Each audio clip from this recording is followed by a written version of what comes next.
नमस्कार, मैं विकास Soni YouTube channel biology इन हिंदी से आप सभी को उत्तर प्रदेश के 2020 में पूछे हुए क्वेश्चन पेपर इसका सेट 1 था उसको सॉल्व करा दिया गया था और वो आप लोग को प्रोवाइड भी करा दिया गया है, वीडियो और पीडीएफ दोनों ही। आगे भी आप लोगों के सेट जितने भी बचे हैं, सेट 2, 3, 4, 5, 6, 7 जो भी हैं, जितना भी कंप्लीट हो पाएगा मैं उसके अपडेट यूट्यूब पर देता रहूँगा। आप लोगों को कम्युनिटी पे पोस्ट करता रहता हूँ, आप लोग वहाँ से लिंक के द्वारा डाउनलोड कर सकते हैं इसके पीडीएफ। अभी सेट 3 तक तैयार हो चुके हैं जिनके पीडीएफ आपको प्रोवाइड करा दिए गए हैं, उसके लिंक्स आपको यूट्यूब पर दे दिए गए हैं। इस वीडियो के डिस्क्रिप्शन में भी तीनों सेट पेपर का पीडीएफ लिंक आप लोग को दे दिया गया है, वहाँ से जाकर आप डाउनलोड कर सकते हैं। उम्मीद है कि आप लोगों ने सेट 1 पढ़ लिया होगा अच्छे से। और मैं आप लोग को बता दूं कि अगर आप ये सेट 1, 2, 3 अगर इतना सॉल्व कर ले जाते हैं, जितना भी मैं पढ़ाऊँगा अगर उतना आप सॉल्व कर ले जाते हो और याद कर ले जाते हो और इसी तरीके से लिख ले जाते हो अगर एग्ज़ाम में, तो ये मान के चलिए कि 70 में से आप लोग को 50 से अबव ही को नंबर आएंगे। तो अब चूँकि सारी चीज़ें आप लोग को पढ़ाई गई हैं तो ये भी उम्मीद है कि आप लोग इससे भी ज़्यादा बेटर करोगे, ठीक है। और कम से कम समय में आप लोगों की इतनी अच्छी तैयारी हो जाएगी, ये उम्मीद करता हूँ। 2 दिन और बचे हैं, पढ़ लीजिए। जितने भी आप लोग को सेट सॉल्व कराए जाते हैं इसको आप लोग पढ़िए और पीडीएफ जो आप लोग को प्रोवाइड कराया जा रहा है इसको डाउनलोड करके अपनी कॉपी में नोट करके याद कर डालिए सारी चीज़ें। आइए देखते हैं आज का 2020 के में पूछे हुए क्वेश्चन पेपर सेट 2 को सॉल्व करते हैं। इसका कोड है 348WH। सबसे पहले हम आप लोग को दिखा दें कि यहाँ पर क्वेश्चन कौन कौन से पूछे गए थे। तो ये सारी चीज़ें आप लोग को पहले ही बता दी गई हैं, सारे क्वेश्चन आप लोग को करना अनिवार्य है, ठीक है। सबके निर्धारित अंक उसके सामने दिए गए हैं। तो ये क्वेश्चन है जिसमें सबसे पहला क्वेश्चन जो होता है वो वैकल्पिक होता है, यानी ऑब्जेक्टिव होता है। 4 ऑब्जेक्टिव क्वेश्चंस पूछे जाते हैं आपसे। और सबसे पहला जो ऑब्जेक्टिव क्वेश्चन पूछा गया है कि अनिषेक जनन क्या होता है या होता है तो किसमें होता है। तो अनिषेक जनन आप लोग को बताया गया है बिना निषेचन के ही मादा युग्मक से जब संतान उत्पन्न हो जाती है तो इसे हम अनिषेक जनन कहते हैं। ध्यान से सुनिएगा, 2 शब्द होते हैं, एक अनिषेक जनन होता है और एक होता है अनिषेक फलन। तो जब बिना निषेचन के कोई जीव उत्पत्त होता है तो उसे हम अनिषेक जनन कहते हैं। और अनिषेक फलन किसे कहते हैं? फलन का मतलब होता है फल का उत्पन्न होना, या बिना निषेचन के फल का उत्पन्न होना अनिषेक फलन कहलाता है, ठीक है। तो अनिषेक फलन पौधों में होता है, अनिषेक जनन होता है जंतुओं में। तो यहाँ पर जो क्वेश्चन पूछा गया है अनिषेक जनन होता है किसमें होता है, बता सकते हो। मधुमक्खी का एग्जाम्पल्स आप लोग को एकदम याद होगा, और रोटीफर्स और टर्की इनमें भी होता है, इसके एग्जाम्पल्स आप लोग को बताए गए हैं। तो यहाँ पर जो ऑप्शन है अनिषेक जनन किसमें किसमें होता है, पहला ऑप्शन रोटीफर्स में, दूसरा मधुमक्खियों में, तीसरा टर्कियों में, चौथा उपरोक्त में सभी। तो यहाँ पर रोटीफर्स में भी अनिषेक जनन होता है, मधुमक्खियों में भी होता है, टर्कियों में भी होता है, यानी इसका ऑप्शन क्या सही होगा? ऑप्शन चौथा उपर्युक्त सभी में। दूसरा क्वेश्चन पूछा गया कि निम्नलिखित में से कौन सा कथन प्रभाविता का नियम के लिए सही है। प्रभाविता का नियम क्या कहता है? तो प्रभाविता का नियम आप लोग को जब बताया गया था तो उसमें आपको बताया गया होगा कि मेंडल ने जो एक्सपेरिमेंट किया था अपना मटर के पौधे पर, उन्होंने अपने जो निष्कर्ष निकाले थे उसमें बताया था कि जो भी लक्षण होते हैं उसके लक्षणों के निर्धारण के लिए एक जोड़ी कारक होते हैं। कारक शब्द का प्रयोग किया था मेंडल ने। तो पहला तो ऑप्शन सही है कि मेंडल ने जो प्रभाविता का नियम दिया था उसमें कारक शब्द बताया था कि कारक जोड़े में होते हैं। दूसरा, लक्षणों का निर्धारण कारक नामक विविक्त यानी डिस्क्रीट इकाइयों द्वारा होता है, ये भी सही है, ये भी उन्होंने बताया था। और दूसरा, यदि कारक जोड़े में दो सदस्य असमान हो, यानी इनका कहने का मतलब है 2 सदस्य असमान मतलब एक कैपिटल टी हो और दूसरा स्मॉल टी हो, तो इनमें से एक कारक दूसरे कारक पर प्रभावी होता है, यानी कैपिटल टी स्मॉल टी पर क्या होता है? प्रभावी होता है, ठीक। तो ये भी सही है, यानी इसका जो आंसर होगा वो होगा चौथा, जो कि है उपर्युक्त सभी, ठीक है। पहले का खा का आंसर क्या होगा? चौथा उपर्युक्त सभी। फिर आते हैं नेक्स्ट, देखते हैं। नेक्स्ट क्वेश्चन पूछा गया कि निम्नलिखित में से कौन से पादपों के साथ सहजीवी संबंध स्थापित करता है। सहजीवी का मतलब होता है साथ साथ जीना। जब 2 जीव एक साथ साथ रहकर अब एक दूसरे को लाभ पहुंचाते हैं तो इसे हम सहजीवी संबंध कहते हैं।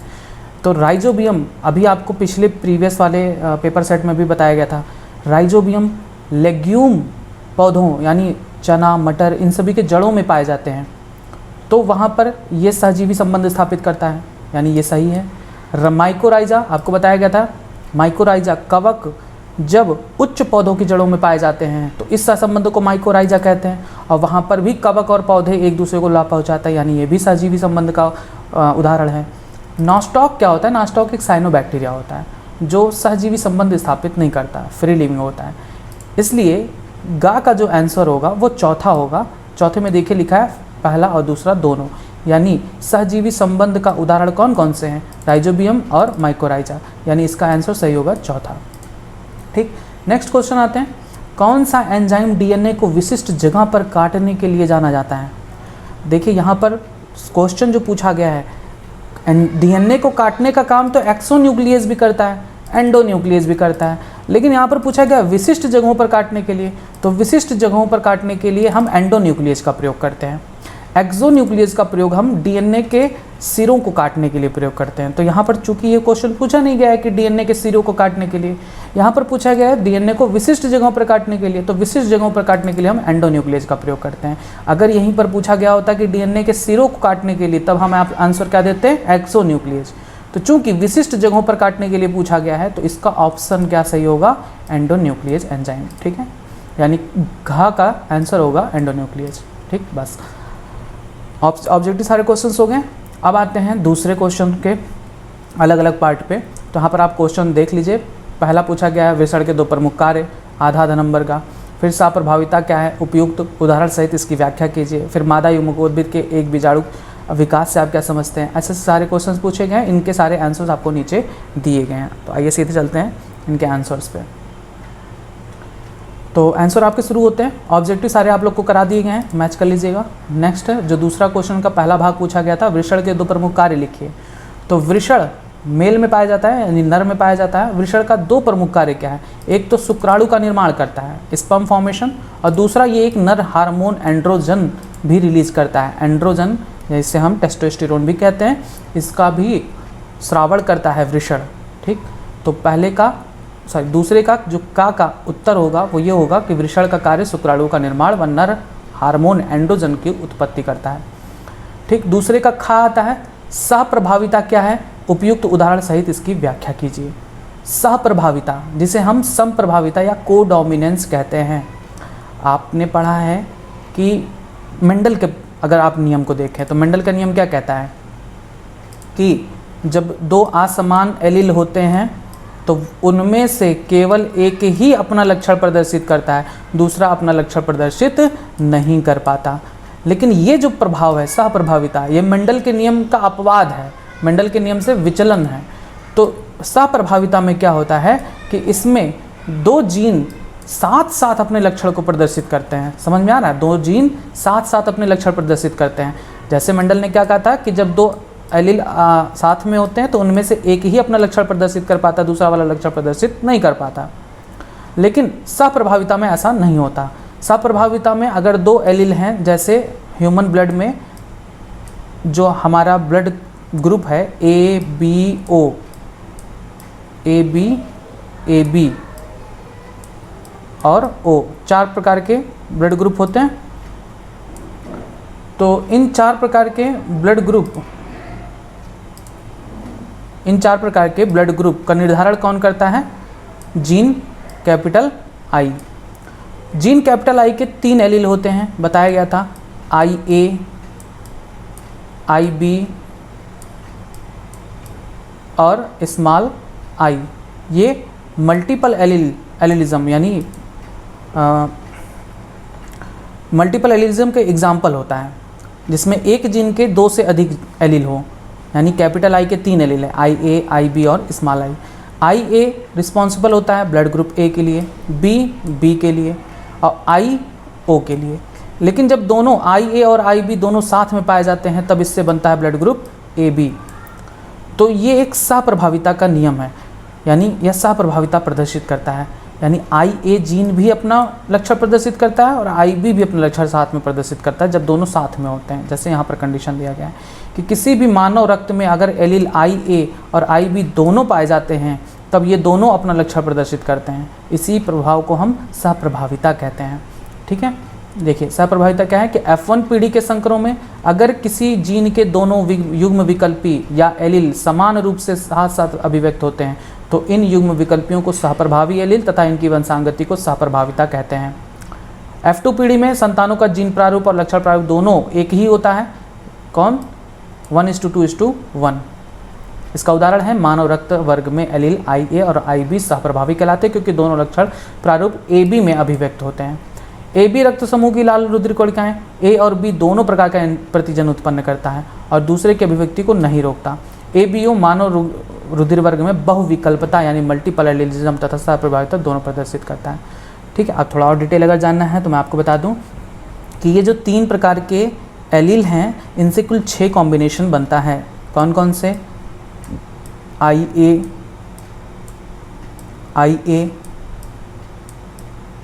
ठीक है, IA, स्मॉल आई हमेशा रेसेसिव होता है, ठीक है, इस पर सभी डोमिनेंट होते हैं। IB या फिर एक और IB स्मॉल आई। एक और कॉम्बिनेशन बन सकता है अगर एलील IA है और साथ में एलील IB है, ठीक है, ये कॉम्बिनेशन बन सकता है।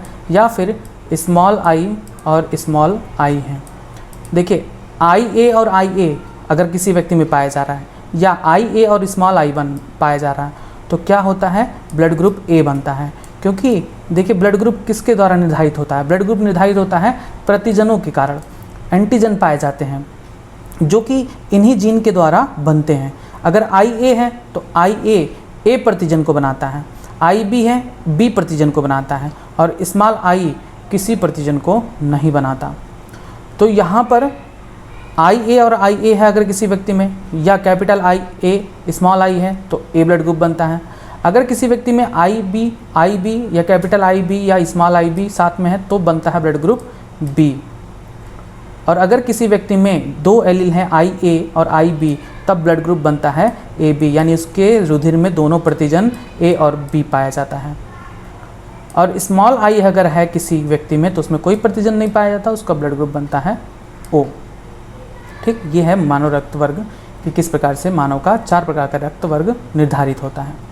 तो यही आपको बताया गया है कि जब 2 असमान एलील पाए जाते हैं और दोनों अपने अपने लक्षण प्रदर्शित करते हैं। देखिए कैपिटल IA A प्रतिजन बनाता है, कैपिटल IB B प्रतिजन बनाता है, तो ये दोनों लक्षण, ये दोनों जीन या दोनों एलील अपने अपने प्रतिजन को बना रहे हैं, एक दूसरे को कोई डिस्टर्ब नहीं कर रहा। इसमें यह नहीं है कि ये डोमिनेंट है ये रेसेसिव है, यही अपना लक्षण प्रदर्शित करेंगे ये नहीं करेंगे, दोनों अपने लक्षण प्रदर्शित कर रहे हैं। तो जब दोनों एलील अपने अपने लक्षण प्रदर्शित करते हैं स्वतंत्र रूप से तो इसी प्रभाव को कहते हैं सहप्रभाविता।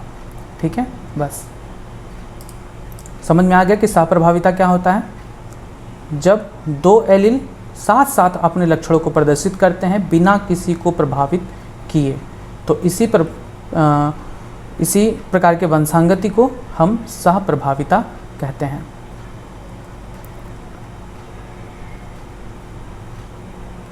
अब आता है नेक्स्ट क्वेश्चन जो कि है मादा युग्मकोद्भिद के एक बीजाणुज विकास से आप क्या समझते हैं? मादा युग्मकोद्भिद यानी फीमेल गैमेटोफाइट, जब मादा युग्मकोद्भिद का विकास केवल एक गुरु बीजाणु से होता है तो इसे हम एक बीजाणुज विकास कहते हैं।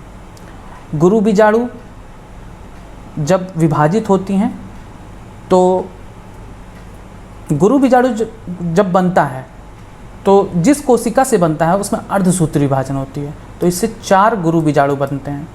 4 गुरु बीजाणु में से 3 नष्ट हो जाते हैं और एक ही क्या होता है, एक ही मादा युग्मकोद्भिद को जन्म देता है। इसी को कहते हैं मादा युग्मकोद्भिद के एक बीजाणुज विकास। ठीक, तो ये हो गया आपका क्वेश्चन नंबर 2 का गा। अब आते हैं नेक्स्ट क्वेश्चन घा पर। पूछा गया है कि DNA व RNA के बीच 2 रासायनिक अंतरों का उल्लेख कीजिए।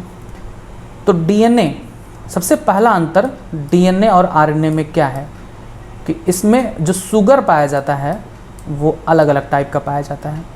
DNA में पाया जाता है डीऑक्सीराइबोज शर्करा, ठीक है, DNA में पाया जाता है डीऑक्सीराइबोज शर्करा और RNA में पाया जाता है राइबोज शर्करा। दूसरा, डीएनए 2 पॉलीन्यूक्लियोटाइड श्रृंखला से बनी होती हैं। इस तरह से आपने देखा हो ना, 1 और 2 पॉलीन्यूक्लियोटाइड श्रृंखला से मिलकर बनी होती हैं डीएनए। लेकिन जो आरएनए होती हैं वो आरएनए सिर्फ एक पॉलीन्यूक्लियोटाइड श्रृंखला से मिलकर बनी होती हैं। ठीक है, ये मेजर डिफरेंस है।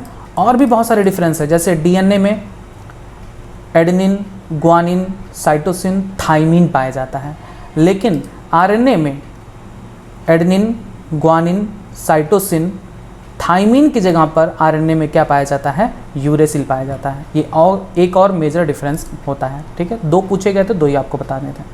नेक्स्ट क्वेश्चन आता है, निम्नलिखित रोगों का संचरण कैसे होता है। पहला अमीबिता रोग है, दूसरा एस्केरिस्ता। अमीबिता यानी अमीबियोसिस इसे कहते हैं। इसके बारे में भी आपको प्रीवियस वाले सेट में बताया गया था। अमीबिता यानी एंटमीबा हिस्टोलिटिका के द्वारा होने वाला अमीबिक पेचिस नामक रोग होता है, इसे कहते हैं। तो अमीबिता किसके कारण होता है, एंटमीबा हिस्टोलिटिका के कारण होता है। आपको बताया गया था कि यह हमारी बड़ी आंत में पाया जाता है और बड़ी आंत में रह के ये घाव पैदा करता है, जिससे रक्त के साथ साथ रक्त बहता है और मल के साथ साथ रक्त निकलता है, इसीलिए इसे अमीबी पेचिस कहते हैं। और इस रोग का जो फैलाने का काम करती हैं वो घरेलू मक्खियाँ करती हैं। ठीक, संक्रमण कैसे होता है, किसी व्यक्ति के मल से खाद्य तथा खाद्य पदार्थों तक ले जाकर उन्हें संदूषित करती हैं ये मक्खियाँ, घरेलू मक्खियाँ, और उसी के द्वारा संक्रमण होता है। यानी हम दूषित खाद्य पदार्थ या दूषित जल के द्वारा इसका संक्रमण हो सकता है। ठीक, तो अमीबिता के बारे में कि इस रोग का रोगजनक परजीवी एंटमीबा हिस्टोलिटिका नामक प्रोटोजोआन होता है। घरेलू मक्खियाँ इस रोग की शारीरिक वाहक हैं और परजीवी को संक्रमित व्यक्ति के मल से खाद्य और खाद्य पदार्थों तक ले जाकर उन्हें संदूषित कर देती हैं। मल पदार्थ द्वारा संदूषित पेयजल और खाद्य पदार्थ संक्रमण के प्रमुख स्रोत होते हैं।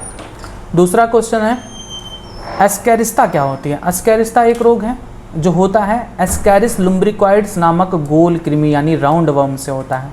ठीक है, एस्कैरिस लुम्ब्रिक्वाइड्स नामक राउंड वर्म से होता है। सिंपली अगर आप सुने होंगे गाँव में तो इसे कहते हैं केंचुआ पड़ गया है पेट में। हालांकि उसे हम केंचुआ नहीं कहते, केंचुआ तो अलग होता है जो भूमि में पाया जाता है, मृदा में पाया जाता है, और ये एस्कैरिस अलग है और वो केंचुआ अलग होता है। सामान्य भाषा में लोग यही कहते हैं। तो एस्कैरिस्ता होता है एस्कैरिस लुम्ब्रिक्वाइड्स नामक गोल कृमि से यानी राउंड वर्म से। अब ये कैसे फैलता है, तो ये भी दूषित पानी और सब्जियों या फलों या फिर भोजन से फैलता है। ठीक है, संक्रमित जो भोजन है के साथ इस परजीवी के अंडे मनुष्य की आंत में पहुंच जाते हैं। ठीक, और आंत में भी ये पाए जाते हैं, वहाँ पर अपनी संख्या बढ़ाते हैं। बहुत ज़्यादा संख्या होने पर आंत की रास्ता बंद हो जाती है और बहुत दर्द होता है। इसका जब बहुत ज़्यादा संख्या बढ़ जाती है तब इसको ऑपरेशन के द्वारा निकाला जाता है। नेक्स्ट क्वेश्चन है, शुक्र जनन प्रक्रिया को दर्शाने वाली मानव शुक्र जनन नलिका की खड़ी काट का स्वच्छ एवं नामांकित चित्र बनाइए। सिर्फ और सिर्फ आपको फिगर बनाना है, तो आप चाहे तो ये फिगर बना सकते हैं और नहीं तो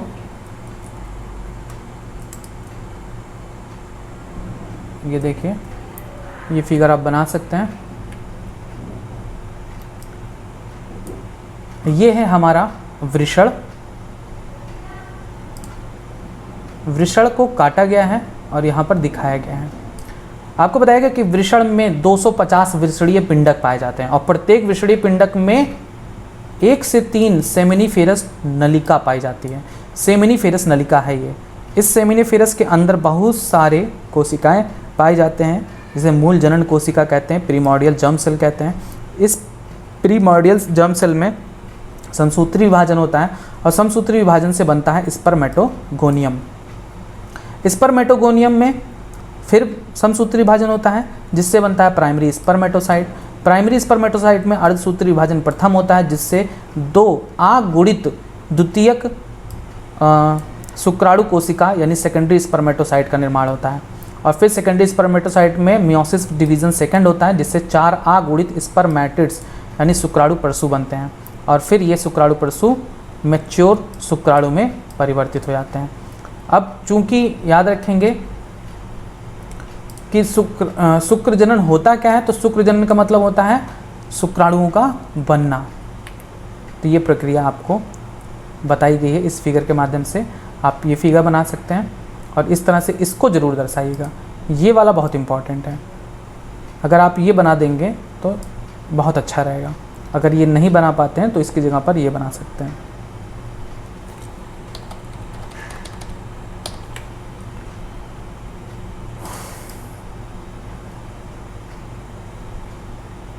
आइए नेक्स्ट क्वेश्चन देखते हैं। नेक्स्ट क्वेश्चन है, नस्ल शब्द से आप क्या समझते हैं? पशु प्रजनन के कोई 2 उद्देश्य लिखें। नस्ल क्या होता है? आपने सुना होगा कि ये जानवर उसका नस्ल है। तो नस्ल का मतलब क्या होता है कि पशुओं का वह समूह जो वंश तथा सामान्य लक्षणों जैसे दिखावट, आकृति, आकार, संरूपण आदि में समान हो, एक नस्ल के कहलाते हैं। और एक ही नस्ल के पशुओं के मध्य जब प्रजनन होता है तो वह अंतः प्रजनन कहलाता है, और जब भिन्न भिन्न नस्लों के मध्य प्रजनन कराया जाता है तो इसे हम बही प्रजनन यानी आउट ब्रीडिंग कहते हैं। अब उद्देश्य क्या है पशु प्रजनन के? पशु प्रजनन कराए जाते हैं ना कि एक नस्ल के किसी जानवर का दूसरे नस्ल के मध्य हम जब प्रजनन कराते हैं तो उसका क्या उद्देश्य होता है? तो उद्देश्य देखते हैं। पशु प्रजनन का उद्देश्य पशुओं के उत्पादन को बढ़ाना तथा उनके उत्पादों की वांछित गुणवत्ता में सुधार करना। पशुओं का उत्पादन बढ़े, इसलिए इस उद्देश्य से हम पशु प्रजनन कराते हैं। और उनसे जो उत्पाद पाए जाते हैं, जैसे गायों में अगर बात करें तो दुग्ध उत्पादन की क्षमता ज़्यादा हो, इसलिए हम ऐसे गायों की नस्ल तैयार करते हैं। और नस्ल तैयार करते हैं कैसे? पशु प्रजनन के माध्यम से। अलग अलग वैरायटीज़ की गायों के बीच संकरण कराया जाता है, जिससे ऐसे उच्च गुणवत्ता वाले गायें उत्पन्न होती है जिनमें कैपेसिटी होती है कि वे ज़्यादा से ज़्यादा मात्रा में दुग्ध उत्पादन कर सकें। और इसी तरीके से अन्य जंतुओं, मुर्गियों वगैरह में भी पशु प्रजनन कराया जाता है, जिससे उनमें अधिक से अधिक मात्रा में खाद्य पदार्थ के रूप में जो मनुष्य यूज़ करते हैं उनके मांस को उसमें सुधार किया जाए, लो फैट हो उस मांस में, इस उद्देश्य से पशु प्रजनन कराया जाता है। नेक्स्ट क्वेश्चन आता है, विभिन्न पोषण स्तरों में से होते हुए ऊर्जा प्रवाह का रेखा चित्र बनाइए। ऊर्जा प्रवाह यानी एनर्जी ट्रांसफ़र। आपको पता है कि पोषण स्तर क्या होता है? पोषण स्तर का मतलब समझते हैं? उत्पादक होते हैं पृथ्वी पर, उपभोक्ता होते हैं और अपघटनकर्ता होते हैं। उत्पादक जो होते हैं वो पेड़ पौधे होते हैं। उपभोक्ता में भी कई कैटेगरी है, प्राथमिक उपभोक्ता, द्वितीयक उपभोक्ता, तृतीयक उपभोक्ता। तो इनमें से ऊर्जा प्रवाह किस किस पोषण स्तर में कैसे कैसे होती है, इसी का आपको रेखा चित्र बनाना है। पृथ्वी पर ऊर्जा का एकमात्र स्रोत क्या होते हैं? पृथ्वी पर ऊर्जा का एकमात्र स्रोत क्या होता है? सूर्य होता है। सूर्य की ऊर्जा का प्रयोग कौन करते हैं? प्रोड्यूसर्स यानी उत्पादक यानी पौधे। और इन पेड़ पौधों को कौन खाता है? प्राथमिक उपभोक्ता। यानी ऊर्जा सूर्य से ऊर्जा कहाँ आई? पौधों में। फिर पौधों को खाकर ये ऊर्जा कहाँ स्थानांतरित हुई? प्राथमिक उपभोक्ता को। प्राथमिक उपभोक्ता को सेकेंडरी कंज्यूमर यानी द्वितीयक उपभोक्ता खाते हैं, तो ऊर्जा कहाँ स्थानांतरित हुई? द्वितीयक उपभोक्ता की तरफ। और द्वितीयक उपभोक्ता को खाते हैं तृतीयक उपभोक्ता, यानी ऊर्जा द्वितीयक से तृतीयक उपभोक्ता में स्थानांतरित हुई। यही कहलाता है ऊर्जा प्रवाह। तो सूर्य से ऊर्जा उत्पादक में, फिर प्राथमिक उपभोक्ता, फिर द्वितीयक और फिर तृतीयक उपभोक्ता में स्थानांतरित होती है। और आपको ये भी बताया गया है लिंडमैन्स का 10% लॉ, जिसमें ये कहता है कि सूर्य की जो समस्त ऊर्जा है उसका केवल 1% ही पौधे उपभोग करते हैं। यानी सूर्य की समस्त ऊर्जा का केवल 1% ऊर्जा पौधे प्राप्त करते हैं। और इन उत्पादक से, यानी उत्पादक एक प्राथमिक पोषक स्तर है, ये द्वितीयक पोषक स्तर है, ये तृतीयक और ये चतुर्थ पोषक स्तर है। तो एक पोषक स्तर से दूसरे पोषक स्तर में ऊर्जा कितनी स्थानांतरित होती है? केवल 10%। यही लिंडमैन का 10% लॉ है, आपको बताया गया है। सूर्य की समस्त ऊर्जा अगर मान लेते हैं इतनी है, तो इसका 1% पौधों में और फिर इसका 10% अलग अलग ट्रॉफिक लेवल्स पर, पोषक स्तर पर स्थानांतरित होता है। यानी पौधे से 10% ऊर्जा प्राथमिक उपभोक्ता की तरफ स्थानांतरित होता है, प्राथमिक से 10% ऊर्जा द्वितीयक पोषक स्तर पर स्थानांतरित होता है, और द्वितीयक से 10% ऊर्जा ही केवल तृतीयक उपभोक्ता की तरफ स्थानांतरित होती है। ठीक, यही आपको फिगर के द्वारा समझाना था, आप इसको बना सकते हैं।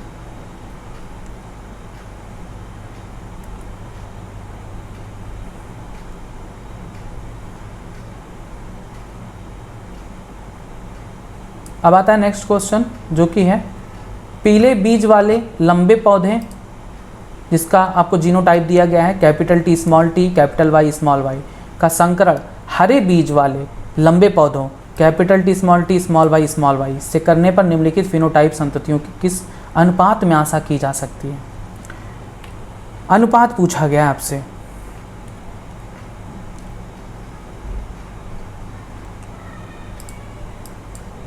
तो यहाँ पर आप लोगों को दिखाया गया है बनाकर, मैंने अपने हाथ से ही बनाया था, इसको फोटो खींच के इसमें डाल दिया।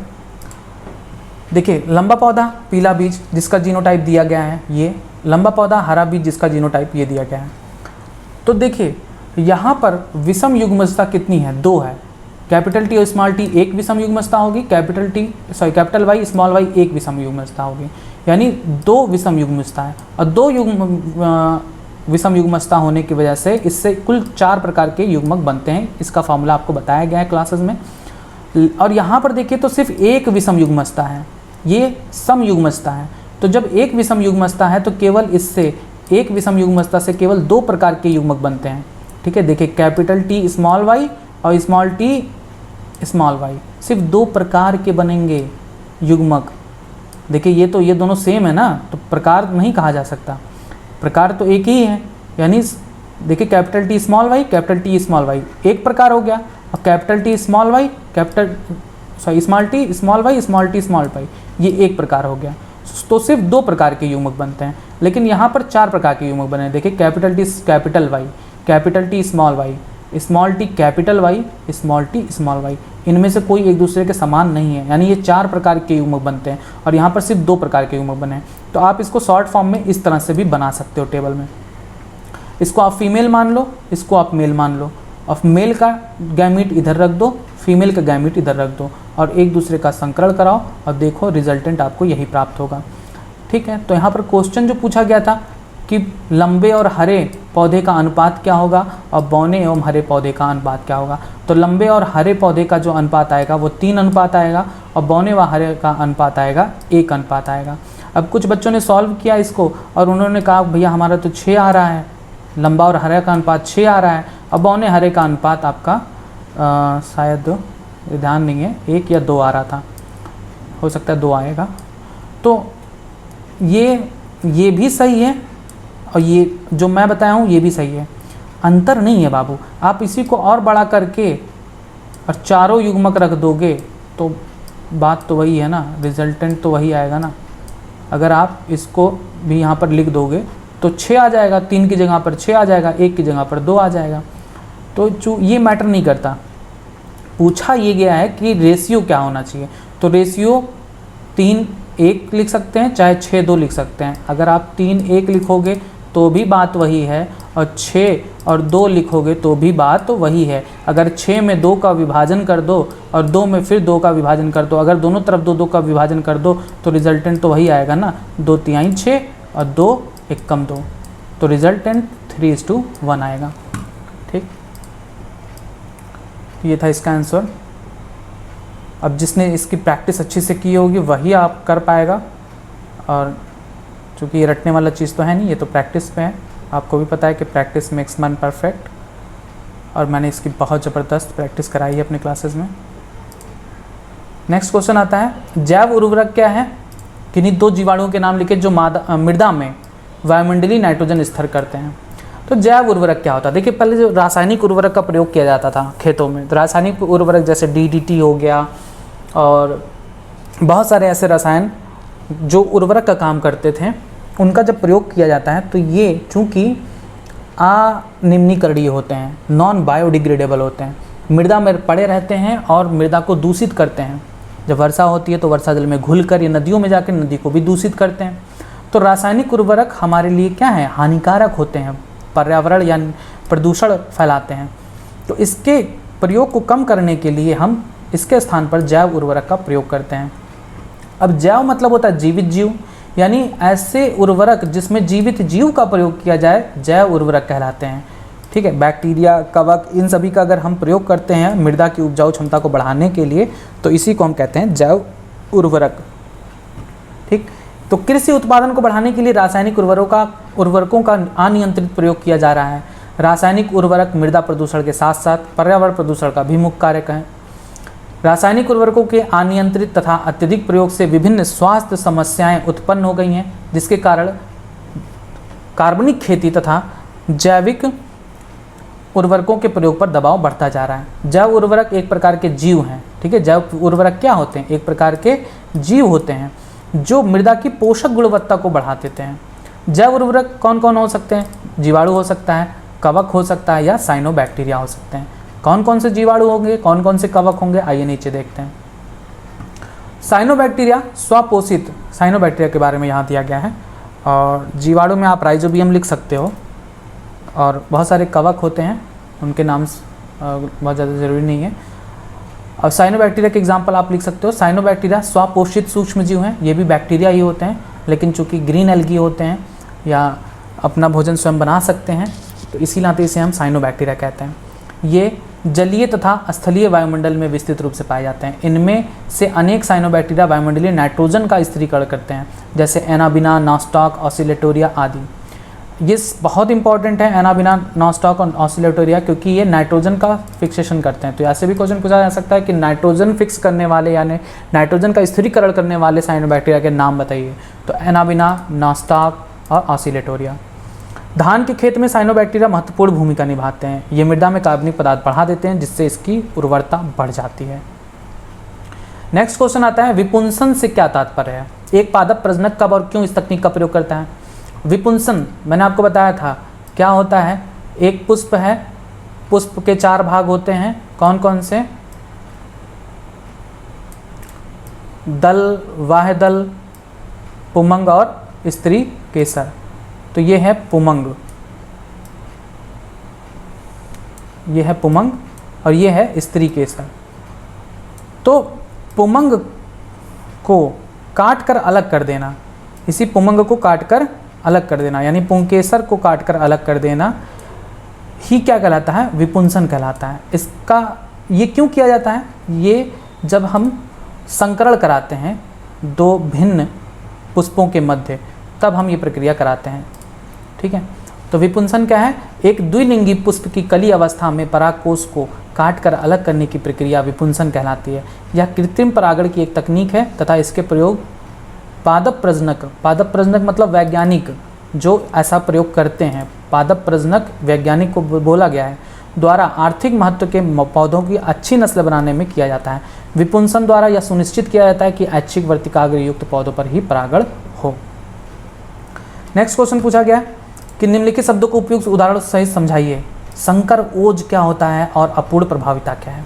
तो संकर ओज क्या होता है? संकर ओज 2 जनकों के मध्य कराई गई संकरण की प्रक्रिया द्वारा उत्पन्न ऐसे संकर संतति हैं जो दोनों जनकों से काफ़ी अधिक वृद्धि वाले और अधिक उत्पादकता वाले होते हैं। यानी अपने जनक से उच्चतम गुणवत्ता वाले होते हैं, ऐसे संतति को ही हम संकर ओज कहते हैं, ठीक। अब इस गुण को ही संकर ओज कहा जाता है। इस शब्द का प्रयोग सबसे पहले किसने किया था? G.H. सल ने किया था। इसे हम हेट्रोसिस भी कहते हैं। संकर ओज को ही हम हेट्रोसिस प्रोसेस भी कहते हैं, ठीक है। तो संकर ओज क्या होता है? जब 2 जनकों के मध्य कराई गई संकरण की प्रक्रिया द्वारा उत्पन्न संकर संतति अपने दोनों जनकों से अधिक वृद्धि और अधिक उत्पादकता वाली तथा उत्तम गुणों वाली होती है, तो ऐसे गुण को हम संकर ओज कहते हैं। नेक्स्ट आता है अपूर्ण प्रभाविता क्या होता है? अपूर्ण प्रभाविता, देखिए इस शब्द को समझिएगा। अपूर्ण प्रभाविता का मतलब क्या होता है? मेंडल ने क्या कहा था कि जब 2 एलील एक साथ होते हैं, 2 विभिन्न असमान एलील, 2 असमान एलील यानी एक कैपिटल टी और एक स्मॉल टी जब साथ में होते हैं तो केवल एक ही अपना लक्षण प्रदर्शित कर पाता है, दूसरा अपना लक्षण प्रदर्शित नहीं कर पाता। तो ये जो अपूर्ण प्रभाविता है, अपूर्ण प्रभाविता मेंडल के नियम का अपवाद है। ये क्या कहता है? कुछ ऐसे पौधे होते हैं जैसे मीठी मटर, गुलाबांस पौधा, स्नैपड्रैगन, इनके जो पुष्प हैं उनमें एक पुष्प रेड होता है और एक है वाइट यानी सफ़ेद। तो इनके बीच अगर हम संकरण कराते हैं तो इनसे देखिए कैपिटल आर होगा रेड के लिए और वाइट के लिए होगा स्मॉल आर। तो इनसे जो F1 संतति प्राप्त होती है वो क्या होगी? कैपिटल आर और स्मॉल आर। तो यहाँ पर मेंडल के नियम के अनुसार क्या होना चाहिए? मेंडल के नियम के अनुसार होना चाहिए कि कैपिटल आर अपना लक्षण प्रदर्शित करे, स्मॉल आर अपना लक्षण प्रदर्शित ना कर पाए, लेकिन यहाँ पर ऐसा नहीं होता। यहाँ पर कैपिटल आर अपना पूर्ण प्रभाव नहीं दर्शा पाता और इस कारण इसका जो रंग है वो लाल ना होकर, रेड ना होकर क्या हो जाता है, गुलाबी हो जाता है, यानी पीला हो जा सॉरी पिंक हो जाता है, पिंक, गुलाबी यानी पिंक हो जाता है। तो यही कहलाता है अपूर्ण प्रभाविता। देखिए ये दोनों मिक्स नहीं हो रहे हैं, मिक्स नहीं होते हैं, ये अपना पूरा प्रभाव नहीं प्रदर्शित कर पाता। जो कैपिटल आर है ये अपना पूरा प्रभाव नहीं प्रदर्शित कर पाता, आधा प्रभाव प्रदर्शित कर पाता है, इसीलिए जो पुष्प है वो गुलाबी बनता है। इसी को कहते हैं अपूर्ण प्रभाविता। ठीक है, समझ में आई ये सारी चीज़ें। यहाँ पर एग्जाम्पल याद रखिएगा, बहुत इंपॉर्टेंट है। अपूर्ण प्रभाविता का एग्जाम्पल क्या है, सब में नहीं होता, कुछ में ही होता है।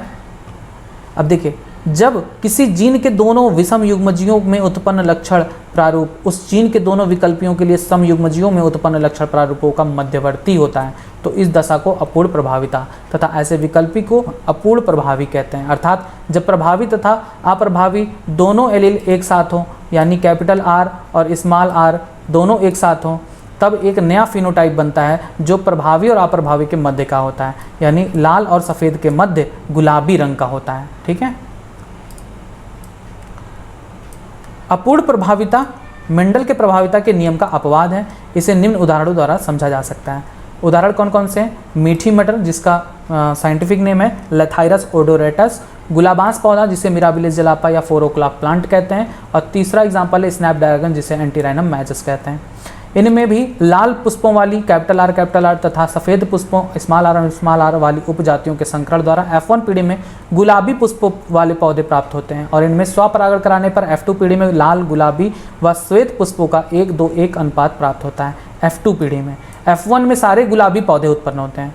ठीक है, देखिए F1 में सारे पीढ़ी गुलाबी पुष्प वाले होते हैं और F2 में रेशियो क्या निकल के आता है, 1:2:1। इसमें भी लक्षण प्रारूप और जीन प्रारूप का अनुपात समान होता है, 1:2:1।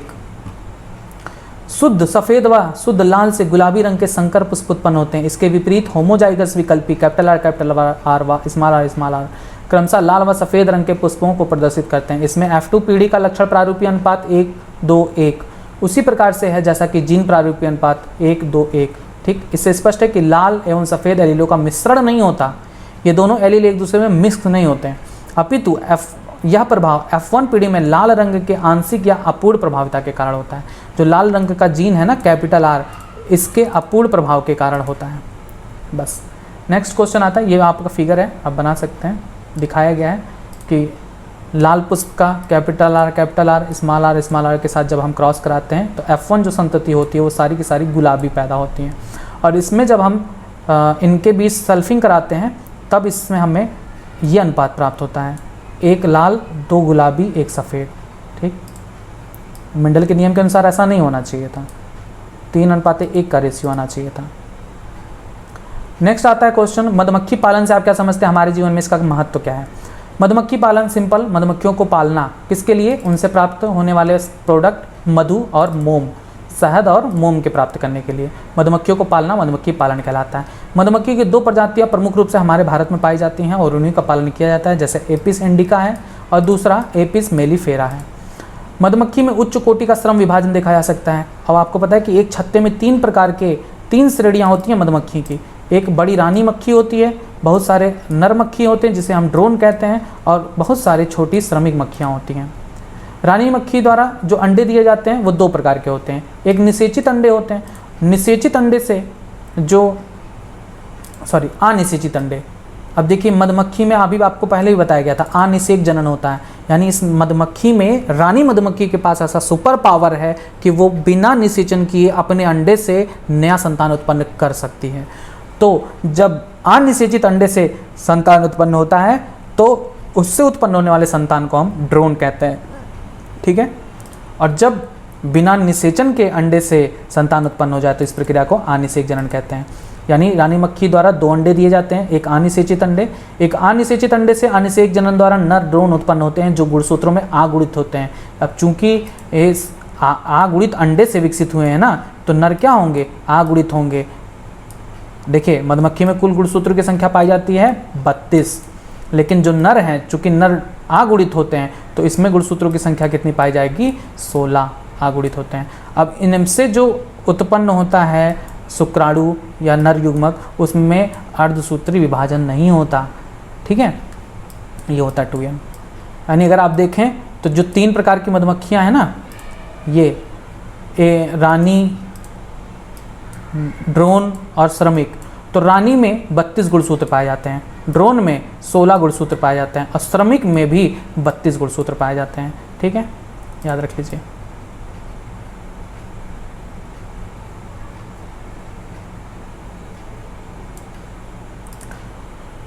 और जो निषेचित अंडे होते हैं उनसे विकसित होते हैं या तो रानी मक्खी या तो श्रमिक मधुमक्खी। अब मधुमक्खी पालन का महत्व क्या है, यहाँ पर लिखा गया है, शहद प्राप्त करने के लिए और मोम प्राप्त करने के लिए। तो शहद का क्या उपयोग होता है? तो शहद में पोषक गुण होते हैं, जैसे यह एक शक्तिवर्धक और रोगाणु रोधक अम्लीय पदार्थ होता है। इसमें ग्लूकोज, फ्रक्टोज, शर्करा, एंजाइम, कार्बनिक अम्ल पाए जाते हैं। मधु को घाव पर लगाने से घाव जल्दी ठीक हो जाता है और संक्रमण नहीं होता उस पर किसी भी अन्य रोगाणुओं का। मोम का प्रयोग क्या होता है? तो मोम का प्रयोग होता है अल्कोहल, वसीय अम्लों, पैराफिन आदि पदार्थों के मिश्रण में, ये मिश्रण होता है। इसका प्रयोग होता है सौंदर्य प्रसाधन, क्रीम, पॉलिश, पेंट आदि के निर्माण में, याद कर सकते हैं इसको। नेक्स्ट क्वेश्चन है पुनर्योगज डीएनए तकनीक क्या है? इस तकनीक द्वारा इंसुलिन उत्पादन विधि का वर्णन कीजिए। प्रीवियस पेपर में भी बताया गया था पुनर्योगज डीएनए क्या होता है। जब हम किसी जंतु या किसी पौधे के डीएनए में हेर फेर कर दें और उसका आनुवंशिक पदार्थों में ऐसी बदलाव कर दें जिससे हम वांछित गुण को प्राप्त कर सके, तो इसी प्रक्रिया को कहते हैं जेनेटिक इंजीनियरिंग या पुनर्योगज डीएनए तकनीक। तो वैज्ञानिकों द्वारा डीएनए अर्थात आनुवंशिक पदार्थ की संरचना में आवश्यकता अनुसार फेरबदल करने को जीन मैनिपुलेशन या जेनेटिक इंजीनियरिंग कहते हैं। आनुवंशिक अभियांत्रिकी को रिकॉम्बिनेंट डीएनए तकनीक भी कहते हैं, क्योंकि इसमें 2 अलग अलग स्रोतों से लिए गए डीएनए को जोड़कर नया डीएनए बनाया जाता है और बैक्टीरिया में पहुंचाकर इसकी अनेक प्रतिलिपियां तैयार की जाती हैं। इस प्रकार 2 अलग अलग स्रोतों के डीएनए खंडों के जुड़ने से बने डीएनए को रिकॉम्बिनेंट डीएनए यानी स्मॉल r डीएनए कहते हैं और इनके जुड़ने की प्रक्रिया को पुनर्योजन या रिकॉम्बिनेशन कहते हैं। आनुवंशिकता निर्मित इंसुलिन, पूछा गया था कि इंसुलिन कैसे बनता है। तो इंसुलिन क्या होता है? एक हार्मोन होता है जो हमारे शरीर में ग्लूकोज का नियंत्रण करता है। अगर इंसुलिन नहीं होता है तो मनुष्य में मधुमेह नामक रोग हो जाता है। तो अब पहले क्या था कि जब किसी व्यक्ति में इंसुलिन की कमी हो जाती थी तो सूअरों के पैनक्रियास से निकालकर उसे मनुष्य में इंजेक्ट करते थे, तो इससे साइड इफेक्ट होता था। तो इसको रोकने के लिए क्या किया गया? जेनेटिक इंजीनियरिंग के द्वारा बैक्टीरिया के द्वारा इंसुलिन का प्रोडक्शन किया गया। इसके लिए क्या करेंगे? सिंपली इंसुलिन बनाने वाला जो जीन है मनुष्य के पैनक्रियाज वाले सेल से निकालेंगे और उस जीन को ई कोलाई बैक्टीरिया में ट्रांसफ़र कर देते हैं और फिर इस बैक्टीरिया में इंसुलिन का निर्माण होने लगेगा और उस इंसुलिन को हम प्रोसेस करके फिर मार्केट में ले आ सकते हैं और मनुष्य को इंजेक्ट कर सकते हैं। तो इसी को कहते हैं आनुवंशिकता निर्मित इंसुलिन। जब इंसुलिन को आनुवंशिकी जेनेटिक इंजीनियरिंग द्वारा यानी आनुवंशिकता निर्मित इंसुलिन यानी जेनेटिक इंजीनियरिंग द्वारा जब इंसुलिन को बनाते हैं तब इसे हम कहते हैं आनुवंशिकता निर्मित इंसुलिन। तो वयस्कों में होने वाले मधुमेह का नियंत्रण निश्चित समय अंतराल पर इंसुलिन लेने से ही संभव है। मानव इंसुलिन पर्याप्त उपलब्ध न होने पर मधुमेह रोगी क्या करेंगे? उस पर विचार करने पर हम इस बात को स्वीकार करेंगे कि हमें जानवरों से इंसुलिन वियुक्त कर उपयोग में लाना होगा। क्या अन्य जंतुओं से वियुक्त इंसुलिन मानव शरीर में भी प्रभावी होता है और उसका मानव शरीर के प्रतिरक्षा अनुक्रिया पर कोई हानिकारक प्रभाव नहीं पड़ता? कल्पना कीजिए कि यदि कोई जीवाणु मानव इंसुलिन बना सकता तो निश्चय ही पूरी प्रक्रिया सरल हो जाएगी। आप आसानी से ऐसे जीवाणु को अधिक मात्रा में विकसित करना चाहेंगे, अपनी आवश्यकता के अनुसार इंसुलिन बना सकते हो। तो ये सब फालतू की चीज़ें नहीं लिखना, पता नहीं कहाँ से आ गया ये, यहाँ से आप लिखेंगे। पुनर्योगज डीएनए तकनीकों का प्रयोग करते हुए इंसुलिन के उत्पादन में मुख्य चुनौती यह आती है कि इंसुलिन को एकत्रित कर परिपक्व रूप में तैयार की जाए। प्रॉब्लम ये होती है कि हमें एक मैच्योर इंसुलिन चाहिए। सन 1983 में एली लिली नामक एक अमेरिकी कंपनी ने डीएनए अनुक्रमों को तैयार किया जो मानव इंसुलिन की श्रृंखला ए और बी के अनुरूप होती हैं। देखिए, मानव इंसुलिन में कुल 3 श्रृंखला पाई जाती है, ए, बी और सी। चूँकि जो परिपक्व इंसुलिन होता है उसमें सी श्रृंखला नहीं पाई जाती, इसीलिए यहाँ पर जरूरी है कि हम सिर्फ श्रृंखला ए और बी को ही बनाएं। ठीक, तो इसके जीन को हम ई कोलाई प्लाज्मा में प्रवेश करा देते हैं। अब ई कोलाई को संवर्धन माध्यम में वृद्धि कराते हैं। यहाँ अवश्य ध्यान देना है कि संवर्धन माध्यम में इंसुलिन बनाने वाले सभी आवश्यक अमीनो अम्ल अवश्य हों। ई कोलाई द्वारा पॉलीपेप्टाइड श्रृंखला ए और बी का संश्लेषण होने लगता है, लेकिन ये अलग अलग होते हैं। अब इन अलग अलग निर्मित श्रृंखलाओं ए और बी को निकालकर डाइसल्फाइड बंध बनाकर आपस में संयोजित कर मानव इंसुलिन का निर्माण किया जाता है। यह इंसुलिन मानव इंसुलिन से अत्यधिक समानता रखता है, इसे हम ह्यूमेलिन कहते हैं। बैक्टीरिया से बने हुए इंसुलिन को हम क्या कहते हैं? ह्यूमेलिन। इसको मधुमेह रोगी द्वारा लिए जाने पर कोई साइड इफेक्ट भी नहीं होता। बस आइए नेक्स्ट क्वेश्चन देखते हैं। नेक्स्ट क्वेश्चन है पारजीनी जंतु क्या है, इनका उत्पादन क्यों किया जाता है, मानव के लिए इनकी उपयोगिता का संक्षेप में वर्णन कीजिए। पारजीनी जंतु यानी ऐसे जंतु जिनमें वांछित गुण वाले जीन को हम इंजेक्ट कर दें, और ये प्रक्रिया किसके द्वारा की जाएगी, ये प्रक्रिया भी रिकॉम्बिनेंट डीएनए टेक्नोलॉजी यानी पुनर्योगज डीएनए तकनीक के द्वारा की जाती है। पुनर्योगज डीएनए तकनीक का प्रयोग करके हम किसी भी जंतु में वांछित लक्षण वाले जीन को प्रवेश करा दें, तो उससे जो उत्पन्न जंतु है उसे हम पारजीनी जंतु कहते हैं। ऐसे जंतु जिनके डीएनए में पुनर्योगज डीएनए तकनीक द्वारा अतिरिक्त यानी बाहरी किसी अन्य जीव का हम जीन प्रवेश करा दें तो और वो अपना लक्षण व्यक्त करता है, उसे पारजीनी जंतु कहते हैं। एक जीन जिसे एक कोशिका या जीन में प्रवेश कराया जाता है उसे हम ट्रांसजीन कहते हैं। यानी जो जीन हम प्रवेश कराते हैं किसी जंतु में उसे हम क्या कहते हैं, ट्रांसजीन, स्थानांतरित जीन। जीव जो कि इस वाह्य जीन को धारण किए होता है पारजीनी या ट्रांसजेनिक जंतु कहलाता है। इन्हें हम एक और नाम से जानते हैं, आनुवंशिक रूपांतरित जीव यानी जेनेटिकली मॉडिफाइड ऑर्गेनिज्म, जीएमओ कहते हैं। ठीक है। अधिकांश ट्रांसजेनिक जंतुओं का अध्ययन किया जा चुका है जो कि निषेचित अंडे में डीएनए के माइक्रो इंजेक्शन द्वारा उत्पन्न किए जाते हैं। माइक्रो इंजेक्शन देने के पहले अंडों को मादा जनन से शल्य क्रिया द्वारा प्राप्त किया जाता है और इन विट्रो परिस्थिति में निषेचन कराया जाता है। इसके पश्चात निषेचित अंडे के नर प्रोन्यूक्लाई में अत्यंत सूक्ष्म सिरे वाले कांच के नीडल से डीएनए को माइक्रो इंजेक्ट किया जाता है। इंजेक्टेड डीएनए अणु जीनोम में अनियंत्रित स्थल पर जुड़ जाता है, यानी हम किसी भी डीएनए को हम माइक्रो इंजेक्शन द्वारा उसमें इंसर्ट करते हैं और वो अनियंत्रित स्तर पर जाकर जुड़ जाता है। ठीक है। सबसे पहले रिचर्ड पॉमिटर और राल्फ ब्रिंस्टर ने 1981 में मानव वृद्धि हार्मोन के जीन को चूहे में डालकर प्रथम ट्रांसजेनिक जंतु सुपर माउस उत्पन्न किया गया था। यानी सबसे पहला जो ट्रांसजेनिक जंतु था वो कौन था, चूहा तैयार किया गया था। और ये भी याद रखेंगे कि अभी भी सबसे ज़्यादा जो ट्रांसजेनिक जंतु हैं वो चूहे ही हैं। हालांकि और भी जंतु बनाए गए हैं जैसे खरगोश, चूहा, भेड़, गाय, मछलियाँ, लेकिन सबसे ज़्यादा जो हैं वो चूहे की संख्या 95% जो जंतु बनाए गए हैं पारजीनी जंतु वो चूहे ही हैं। ठीक। नेक्स्ट क्वेश्चन है, नहीं इसी में, पारजीनी जंतु के निर्माण के लाभ क्या हैं। तो लाभ में देखेंगे सामान्य शरीर क्रिया व विकास।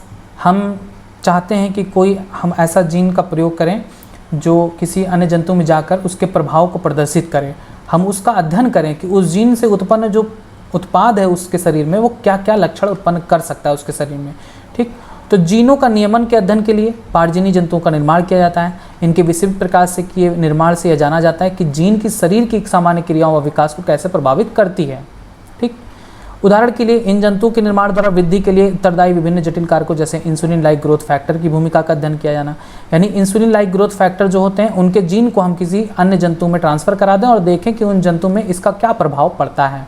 ठीक। इसके अध्ययन के लिए हम करते हैं पारजीनी जंतुओं का निर्माण। इस कार्य के लिए अन्य प्रजातियों के जीनों का बाह्य तथा अथवा ट्रांसजीन के रूप में प्रयोग किया जाता है जो इस वृद्धि कारक की अनुपस्थिति में होने वाली जैविक प्रभावों का अध्ययन किया जाता है। इन प्रयोगों से वृद्धि कारक की भूमिका की सटीक पहचान हो जाती है, यानी वृद्धि कारक का क्या कार्य है शरीर में इसका हमें पता चल जाता है। दूसरा, रोगों का अध्ययन करने के लिए अनेकों पारजीनी जंतु इस प्रकार निर्मित किए जाते हैं कि उनमें रोग का विकास हो जाए और फिर हम देखें कि उस जीन का उस रोग के विकास में क्या भूमिका है, अध्ययन किया जाता है। जैसे कैंसर उत्पन्न करने वाले जीन को हम किसी चूहे में इंजेक्ट कर दें और देखें कि चूहे के में उस जीन को इंजेक्ट करने पर कैंसर कैसे कैसे प्रोड्यूस होता है, या सिस्टिक फाइब्रोसिस वाले जीन को हम इंजेक्ट कर दें, हम देखें कि उसमें किस तरह से सिस्टिक फाइब्रोसिस उत्पन्न होता है, हम क्या करें कि वो उत्पन्न ना हो। ये सब रोगों का अध्ययन करने के लिए हम पारजीनी जंतु का निर्माण करते हैं। दूसरा, जैविक उत्पाद को प्राप्त करने के लिए, जैसे अभी आपको बताया गया इंसुलिन प्राप्त करने के लिए हम इंसुलिन में तो बैक्टीरिया में बताया जाता है, यहाँ पर पारजीनी जंतु की बात की जा रही है तो हम वो नहीं कहेंगे, इंसुलिन नहीं, जंतु की बात की जा रही है, जीवाणु की नहीं। तो बहुत सारे ऐसे उत्पाद होते हैं जिनको हम पारजीनी जंतुओं के माध्यम से प्राप्त करते हैं, हम उसके अंदर वो उस उत्पाद वाले जीन को इंजेक्ट करा के। तो कुछ जैविक उत्पादों का औषधियों के रूप में प्रयोग किया जाता है, लेकिन इनका उत्पादन प्रायः अत्यधिक महंगा होता है। इस समस्या के निराकरण के लिए पारजीनी जंतुओं की सहायता ली गई है। ऐसे पारजीनी जंतु तैयार किए गए हैं जिनमें वांछित जैविक उत्पाद को कोड करने वाले जीन को पुनर्योगज डीएनए तकनीक से प्रविष्ट कराया गया है। उदाहरण के लिए एम्फीसीमा एक रोग होता है। इसके उपचार में प्रयोग की जाने वाली जो प्रोटीन है जिसे हम कहते हैं अल्फा-1 एंटीट्रिप्सिन, इसको कोड करने वाली जीन को जंतुओं में प्रवेश करा के पारजीनी जंतु बनाए गए हैं। ठीक। अब उस पारजीनी जंतुओं में एंटीट्रिप्सिन प्राप्त होने लगेगा उसको निकालकर हम मनुष्य के में उत्पन्न होने वाले एम्फीसीमा रोग को नियंत्रित कर सकते हैं। कुछ अन्य रोगों जैसे सिस्टिक फाइब्रोसिस व फिनाइलकीटोनुरिया के उपचार में भी इस प्रकार के प्रयास किए गए हैं। एक गाय बनाई गई जिसका नाम है रोजी को बनाया गया। अब इसकी विशेषता क्या है, इस ट्रांसजेनिक गाय रोजी की विशेषता क्या है? इस पहली ट्रांसजेनिक गाय को सन 1997 में बनाया गया, जिसका दूध मानव प्रोटीन जिसका नाम है अल्फा लैक्टोल्ब्यूमिन इससे समृद्ध था। यानी जो मानव के मादा से जो दूध निकलती है उसमें जो प्रोटीन पाया जाता है अल्फा लैक्टोल्ब्यूमिन, उसके जीन को हम इस गाय में इंजेक्ट करा देते हैं तो इस गाय के जो दूध है उसमें भी मानव प्रोटीन अल्फा लैक्टोल्ब्यूमिन पाया जाने लगा। अब ये जो दूध है गाय का ये बहुत महत्वपूर्ण हो गया मनुष्य के लिए। ठीक, अब इसमें अल्फा लैक्टोबिल की मात्रा 2.4 ग्राम प्रति लीटर हो गया। अब ये मानव शिशु के लिए काफ़ी उपयोगी है, पोषक युक्त होता है। आगे देखें ना, ट्रांसजेनिक जंतुओं की मदद से औषधियों व अन्य अणुओं का उत्पादन आणविक खेती कहा जाता है। ठीक है, ट्रांसजेनिक जो जंतु होता है उसकी मदद से अगर हम किसी औषधि या अन्य अणु को उत्पादन करते हैं तो इसे हम कहते हैं मॉलिक्यूलर फार्मिंग यानी आणविक खेती। अगला हम देखें महत्व, तो टीका सुरक्षा। मनुष्य में टीके का प्रभाव जानने से पहले हम किसी जंतु में जान लें, तो इस उद्देश्य की पूर्ति के लिए हम पारजीवी जंतुओं का निर्माण करते हैं। टीकों के निर्माण के बाद उनका कुछ जंतुओं पर परीक्षण किया जाता है। किसी टीके की सुरक्षा के परीक्षण के लिए पारजीवी चूहों का प्रयोग किया जाता है। इनके प्रयोग से यह पता लगता है कि मनुष्यों के लिए सुरक्षित है या नहीं है। पोलियो वैक्सीन सुरक्षित है या नहीं, इस जाँच के लिए पारजीवी चूहों का प्रयोग किया गया। टीकों की सुरक्षा की जांच के लिए अभी तक बंदरों का प्रयोग किया जाता था। प्रत्येक बैच के टीकों के लिए हर बार नई जांच की जाती थी, जिसमें अनेक बड़े जंतुओं का प्रयोग होता है। पारजीवी चूहों का जब से निर्माण हुआ तब से इनका जो बंदर का स्थान है वो चूहों ने ले लिया, यानी बंदर पर प्रयोग करने से ज़्यादा हम चूहों पर प्रयोग करने लगे। नेक्स्ट आता है रसायन सुरक्षा परीक्षण, यानी कोई ऐसा हम औषधि तैयार किए हैं, हम देखें कि वो मनुष्य के लिए प्रभावी है या अप्रभावी है, यानी हानिकारक तो नहीं है, तो इसकी जाँच के लिए हम इसका प्रयोग सबसे पहले हम पारजीवी जंतुओं में करते हैं। ठीक, तो इसको आप पढ़ लीजिएगा। आइए नेक्स्ट क्वेश्चन पे आते हैं। उपयुक्त चित्र की सहायता से लॉजिस्टिक समष्टि वृद्धि का वक्र का वर्णन कीजिए। देखिए, समष्टि वृद्धि यानी पॉपुलेशन ग्रोथ दो प्रकार से होती है। एक होती है चरघातांकी वृद्धि और एक होती है संभार तंत्र वृद्धि। चरघातांकी वृद्धि का जो प्लॉट जो ग्राफ बनता है वो ऐसे बनता है। ये तब दर्शाता है जब संसाधन असीमित हो, यानी खूब जगह हो पृथ्वी पर, खूब खाना पीना हो, तब जो जनसंख्या है वो ऐसे ग्रोथ करेगा, खूब ज़्यादा ग्रोथ करेगा। लेकिन संभार तंत्र वृद्धि क्या दर्शाता है कि चूंकि पृथ्वी पर संसाधन तो सीमित है ना, असीमित थोड़े ना है, सीमित है, खाना पीना जगह सीमित है, कभी ना कभी तो ख़त्म होगी ना, इसलिए जो पॉपुलेशन ग्रोथ है वो ऐसे होगी, सिग्मॉइड कर्व बनाती है, सिग्मॉइड। ठीक, तो इससे हम कहते हैं संभार तंत्र वृद्धि। देखिए, दो प्रकार का, एक होता है चरघातांकी। तो चरघातांकी कब होता है? जब ये माना जाए कि पृथ्वी पर संसाधन असीमित हों, कभी ख़त्म ना हो, खाना पीना रहना स्थान कभी ख़त्म ना हो, तब उसे हम चरघातांकी कहते हैं। तब ग्रोथ ऐसे होगा। तो ये तो पॉसिबल नहीं है क्योंकि पृथ्वी पर कोई भी चीज़ ऐसा है नहीं कि कभी ख़त्म ना हो, तो इसलिए संभार तंत्र वृद्धि बनाया गया। संभार वृद्धि तंत्र बताता है कि पृथ्वी पर संसाधन सीमित है, इसलिए वृद्धि इस प्रकार से होती है। ठीक है, सिग्मॉइड। जब तक संसाधन है, मतलब धीरे धीरे पहले वृद्धि होती है, और जब तक संसाधन है तब तक खूब वृद्धि होगी, और जब संसाधन खत्म हो जाएगा तो वृद्धि रुक जाएगा। संसाधन कब खत्म होगा उसके लिए हम एक के मानते हैं, कैरिंग कैपेसिटी होती है किसी भी के सिस्टम का। जब के तक पहुंच जाता है तब वृद्धि रुक जाती है। संभार वृद्धि तंत्र क्या बताता है कि जब संसाधन सीमित होता है तब पॉपुलेशन ग्रोथ कैसा होगा। तो प्रकृति में किसी भी समष्टि के लिए संसाधन सीमित ही होते हैं, अतः समष्टि में चरघातांकी वृद्धि नहीं होती, क्योंकि सीमित संसाधनों के कारण व्यष्टियों में प्रतिस्पर्धा होती रहती है। यानी दो भिन्न जाति हैं, उनमें खाने के बीच लड़ाई होगा, जगह रहने के लिए लड़ाई होगा, तो प्रतिस्पर्धा इसी को कहते हैं। तो उसमें से वही जीवित रह पाएगा जो जीत जाएगा। ठीक, यानी प्रतिस्पर्धा के कारण योग्यतम व्यष्टि ही जीवित रहते हैं और जनन करते हैं, जबकि अयोग्य नष्ट हो जाते हैं। यही चीज़ आपको भी सिखाया जाता है। पढ़ लिख लोगे तो आप लोग इस काबिल हो पाओगे कि इस धरती पे जीवित रहने लायक होगे, और अगर नहीं पढ़े लिखे होगे तो आप पर सब हावी रहेंगे पढ़े लिखे, और आपसे काम सिर्फ करवाएंगे। और आप जब पढ़े लिखे होगे, सक्षम होगे, तो आप किसी और पर राज कर सकते हो। यहाँ पर हम तो जहाँ तक मानते हैं कि राज करने के लिए आपको क्या करना पड़ेगा, पढ़ लिख कर योग्य होना पड़ेगा।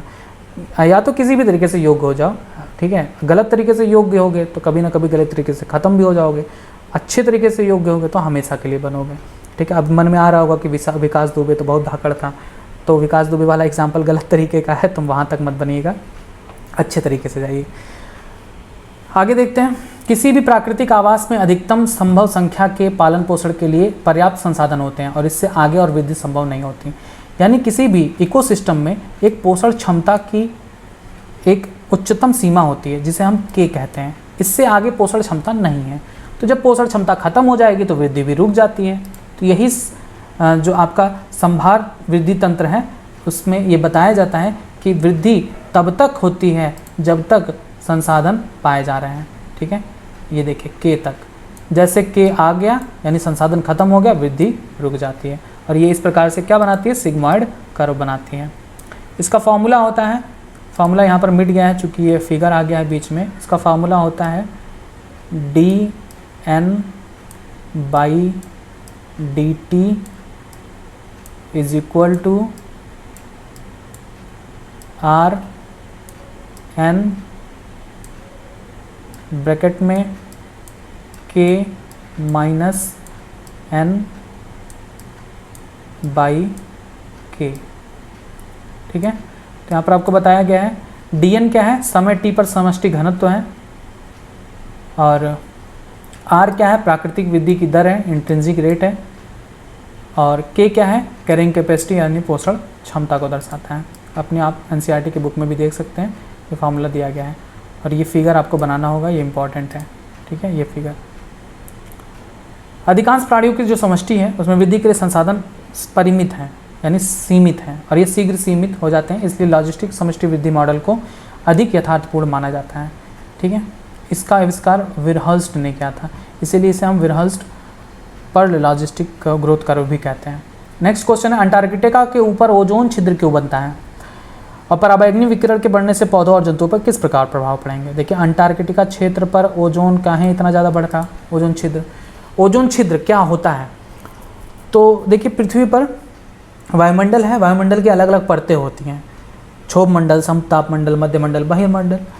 तो जो समताप मंडल है, समताप मंडल में ओजोन गैस पाई जाती है। ओजोन गैस एक मोटाई में पाई जाती है, उस मोटाई को हम डॉप्सन यूनिट से नापते हैं। कहीं कहीं पर ये ओजोन के लेयर की जो मोटाई है वो पतली हो गई है, इसी को कहते हैं ओजोन छिद्र। तो ये जो हुआ है वो हुआ है अंटार्कटिका रीजन में। तो ओजोन छिद्र होता क्यों है, बहुत सारे ऐसे गैसेज हैं जो जाकर समताप मंडल में उपस्थित ओजोन गैस से रिएक्ट करते हैं और ओजोन गैस को क्षति पहुंचाते हैं। जैसे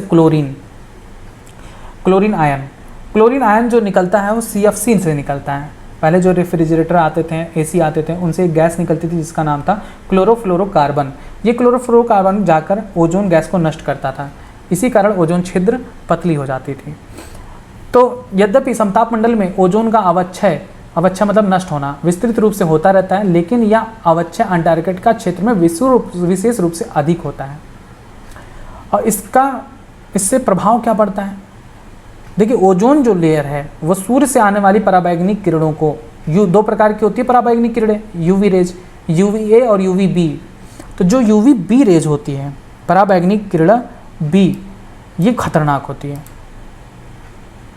ये मनुष्य में DNA में उत्परिवर्तन कर देती है और जिससे कैंसर रोग उत्पन्न हो सकता है। पौधों में प्रकाश संश्लेषण की प्रक्रिया को प्रभावित करती है। तो इसके फलस्वरूप यहाँ काफ़ी बड़े क्षेत्र में ओजोन की परत काफ़ी पतली हो गई है, जिसे सामान्यतः ओजोन छिद्र कहा जाता है। पराबैंगनी B की अपेक्षा छोटे तरंगदैर्घ्य युक्त पराबैंगनी विकिरण पृथ्वी के वायुमंडल द्वारा लगभग पूरा का पूरा अवशोषित हो जाता है, बशर्ते कि ओजोन स्तर जो का त्यों रहे। लेकिन पराबैंगनी B DNA को क्षतिग्रस्त करता है और इससे उत्परिवर्तन हो सकता है। यानी अगर ओजोन स्तर नष्ट होगी तो पराबैंगनी पृथ्वी पर आएगी, इसके कारण त्वचा में बुढ़ापा होता है, त्वचा की कोशिकाएं क्षतिग्रस्त हो जाती हैं, विविध प्रकार के त्वचा रोग जैसे कैंसर, और आँखों में स्वच्छमंडल यानी कॉर्निया को भी प्रभावित करता है। इससे कॉर्निया में इन्फ्लेमेशन हो जाता है, जिसे हिम अंधता यानी स्नो ब्लाइंडनेस कहते हैं या मोतियाबिंद आदि कहा जाता है। जो यूवी विकिरण से पौधों में प्रकाश संश्लेषण की क्रिया पर प्रतिकूल प्रभाव पड़ता है। जो पादप प्लवक समुद्र में पाए जाते हैं फाइटोप्लैंक्टन्स, उनकी उत्पादन क्षमता 6 से 22% तथा स्थलीय उत्पादन क्षमता में 10 से 20 गुना की कमी आ सकती है। नेक्स्ट क्वेश्चन है त्रिसंलयन क्या है, ये कहाँ संपन्न होती है? त्रिसंलयन में सम्मिलित नाभिकों के नाम बताइए। तो त्रिसंलयन क्या होता है? ये होता है पौधों में, आवृतबीजी पौधों में द्विनिषेचन की प्रक्रिया के दौरान। द्विनिषेचन प्रक्रिया के दौरान जो पराग नलिका से मुक्त दोनों नर केंद्रकों में से एक मादा केंद्रक में संयोजित करता है, दूसरा नर युग्मक भ्रूणकोश में स्थित द्वितीयक केंद्रक से संयोजन करता है। द्वितीयक केंद्रक में 2 केंद्रक पहले से ही होते हैं तथा नर युग्मक से संलयन के पश्चात केंद्रकों की संख्या 3 हो जाती है। आइए दिखाते हैं आपको। ये है मादा युग्मकोद्भिद पौधों में, इसमें 3 कोशिका इधर होती हैं और 2 केंद्रक युक्त 1 कोशिका यहाँ पर होती है, जिसे द्वितीयक केंद्रक कहते हैं, और 3 यहाँ पर होती हैं। इसे हम एंटीपोडल सेल्स कहते हैं। इसमें होता है एक एग सेल, और ये जो कोशिकाएं हैं ये और ये दोनों कोशिकाएं अगल बगल की कोशिकाएं सिनर्जिड्स कहलाती हैं। जो 2 मेल युग्मक आते हैं उनमें से एक मेल युग्मक इस अंड कोशिका से संयुक्त होती है और दूसरा जो मेल युग्मक है वो द्वितीयक केंद्रक से संयुक्त होती है। तो देखिए द्वितीयक केंद्रक में तो ऑलरेडी 2 केंद्रक थे, एक केंद्रक नर युग्मक का आ गया, तो कितने केंद्रक हो जाते हैं? 3 केंद्रक। इसी प्रोसेस को कहते हैं हम त्रिसंलयन, यानी 3 केंद्रकों का आपस में मिलना क्या कहलाता है? त्रिसंलयन। तो 3 केंद्रकों का यह संलयन त्रिसंलयन कहलाता है। त्रिसंलयन की प्रक्रिया भ्रूणकोश में होती है तथा इसमें ध्रुवीय केंद्रक अर्थात द्वितीयक केंद्रक और नर केंद्रक सम्मिलित होते हैं। बस। नेक्स्ट क्वेश्चन है बहुजीनी वंशांगति क्या है, इसे उपयुक्त उदाहरण समझाइए। बहुजीनी वंशांगति का मतलब होता है कि कोई लक्षण है उसका निर्धारण 2 से अधिक जीन जब करने लगते हैं तब इसे हम कहते हैं बहुजीनी लक्षण। तो मेंडल के अध्ययन में मुख्यतः उन विशेषकों यानी लक्षणों का वर्णन किया गया था जिनके स्पष्ट विकल्पी रूप होते हैं, जैसे कि पुष्प का रंग जो या तो बैगनी होता है अथवा सफ़ेद। परंतु यदि आप अपने आसपास चारों ओर देखेंगे तो आपको पता चलेगा ऐसे अनेक लक्षण हैं जिनमें अत्यंत स्पष्टता नहीं है। जैसे देखिए मनुष्य में क्या होता है, कोई ऐसा नहीं है कि एक 6 फुट का है तो दूसरा 4 फुट का है। सिर्फ 2 अंतर नहीं होते हैं। कोई ज़रूरी नहीं है कि हर मनुष्य 6 फुट का हो या तो 4 फीट का हो, नहीं, लंबाई में बहुत अंतर है। कोई 5 फीट का है, 5.5 फीट का है, 5.25 फीट का है, तो इस तरह से अलग अलग होते हैं। तो ये होता है मनुष्यों में 1 से अधिक जीन की उपस्थिति के कारण। तो इस लक्षण को सामान्यतः 3 या अधिक जीन नियंत्रित करते हैं, इसी को कहते हैं बहुजीनी लक्षण। ठीक, अगर हम माने कि मनुष्य में त्वचा का रंग है, त्वचा के रंग के लिए 3 जीन रिस्पॉन्सिबल है, ए, बी और सी। ठीक, तो ए, बी और सी जो प्रभावी जीन है वो गहरे रंग के लिए यानी काले रंग के लिए रिस्पॉन्सिबल है। तो इनका जो अप्रभावी जीन होगा स्मॉल ए, स्मॉल बी, स्मॉल सी, ये गोरे रंग के लिए रिस्पॉन्सिबल होगा।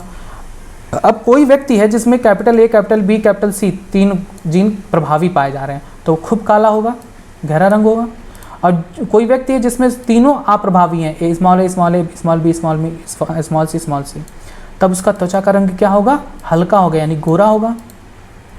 अब भैया देखिए 3 का है, अगर ऐसे 3 अलग अलग प्रकार के जीन से कितने संयोग बनेंगे? बहुत सारे बनेंगे। तो इससे अलग अलग प्रकार के मनुष्यों के रंग पाए जाते हैं। ठीक है, जैसा कि अपेक्षित है 3 प्रभावी एलील तथा 3 अप्रभावी एलील वाले जीनोटाइप की त्वचा का रंग इनका मध्यवर्ती होगा। कोई हल्का गाढ़ा होगा, कोई हल्का गोरा होगा, कोई ज़्यादा गोरा होगा, जो कोई काला होगा। इस तरह से अलग अलग प्रकार के मनुष्यों का रंग निर्धारित होता है। ठीक है, जैसे आपको बताया गया था ना कि 2 अगर विषम युग्मजता है, capital T, small T, capital Y, small Y, तो इससे कितने प्रकार के युग्मक बन सकते हैं? 4। तो 4 प्रकार के युग्मक से कितने प्रकार के प्रभाव उत्पन्न हो सकते हैं? 16। तो उसी तरीके से 3 विषम युग्मजता है तो 3 विषम युग्मजता से कितने बनेंगे? आई थिंक 2 दूना 4 दूना 8 और 8 28 64, लगभग 64 प्रकार के मनुष्य के रंग उत्पन्न हो सकते हैं। अब ये चूँकि डिटेल टॉपिक है तो इस पर ज़्यादा चर्चा नहीं। आगे देखें नेक्स्ट, आनुवंशिकता रूपांतरित फसलों के उत्पादन के लाभ और हानि बताइए। आनुवंशिक रूपांतरित फसल होता क्या है? फिर वही बात, फसलों में कोई अगर पौधा है उसमें हम जानबूझ के कोई ऐसा डीएनए या कोई ऐसा जीन इंजेक्ट कर दें जिससे हमें वांछित गुण प्राप्त हो जाए, तो वह फसल आनुवंशिकता रूपांतरित फसल कहलाती है। अब लाभ क्या है, हानि क्या है, आइए देखें।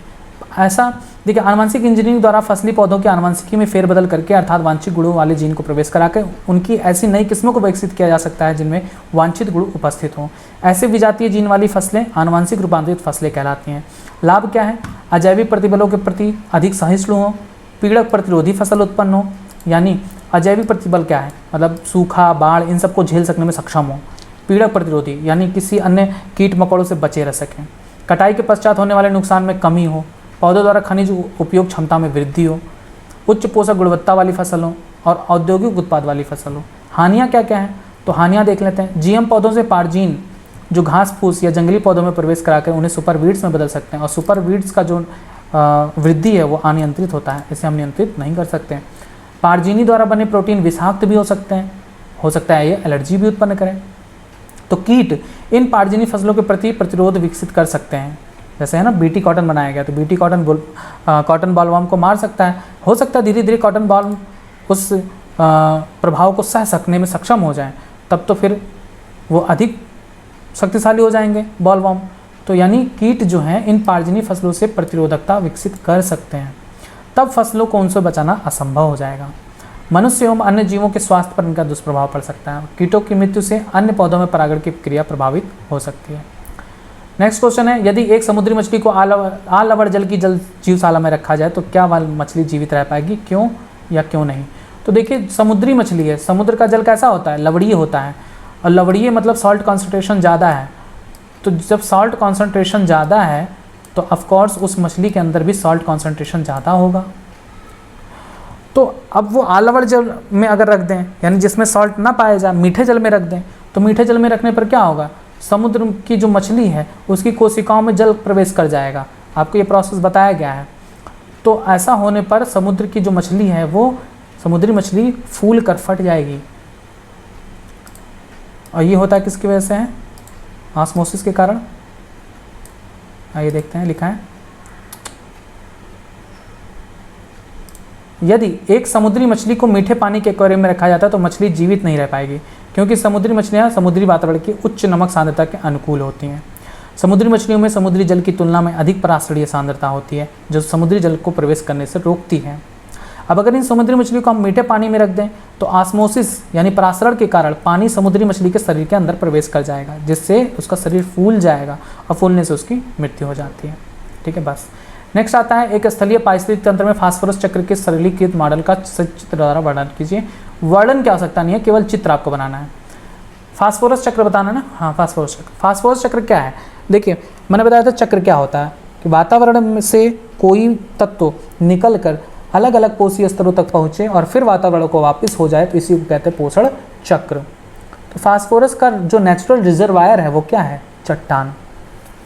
चट्टानों के टूटने फूटने से, देखिए यहाँ पर लिखा है, चट्टानों के टूटने फूटने से, अपक्षय से मृदा में ये फास्फोरस चला जाता है, और मृदा से ये उत्पादक ग्रहण करते हैं, पौधे फास्फोरस को मृदा से ग्रहण करते हैं, और इन उत्पादकों को खाने पर उपभोक्ताओं के अंदर फास्फोरस चला जाता है, या इन उत्पादकों के मरने पर जो अपरदकारी होते हैं, बैक्टीरिया, जीवाणु, केचुआ, कोई भी, तो इन्हें जब अपघटित करता है तो अपघटन द्वारा मृदा विलयन में ये फिर से फास्फोरस वापस चले आते हैं।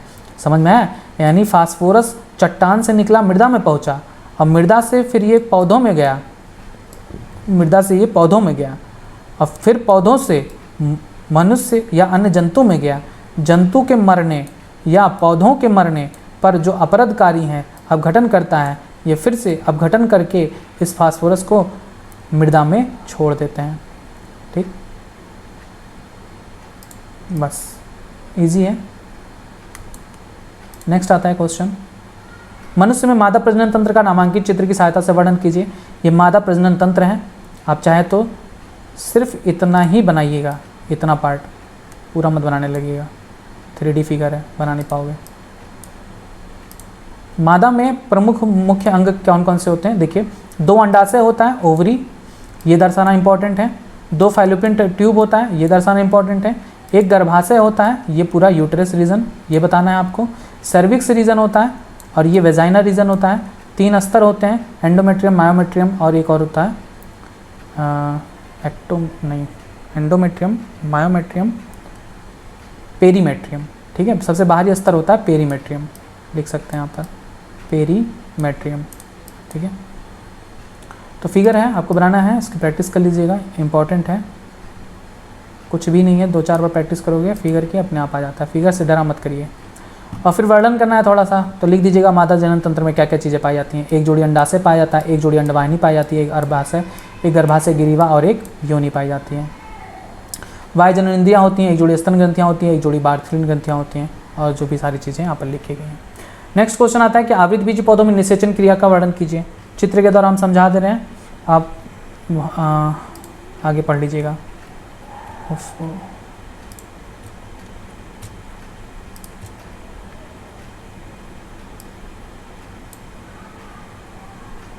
देखिए, ये है पुष्प का मादा भाग। वर्तिकाग्र पर जब परागकण आता है तो पराग नलिका बनती है और पराग नलिका प्रवेश करती है भ्रूण कोश में। भ्रूण कोश में ये 2 नर युग्मक को रिलीज करती है। देखिए 2 नर युग्मक, 1, 2।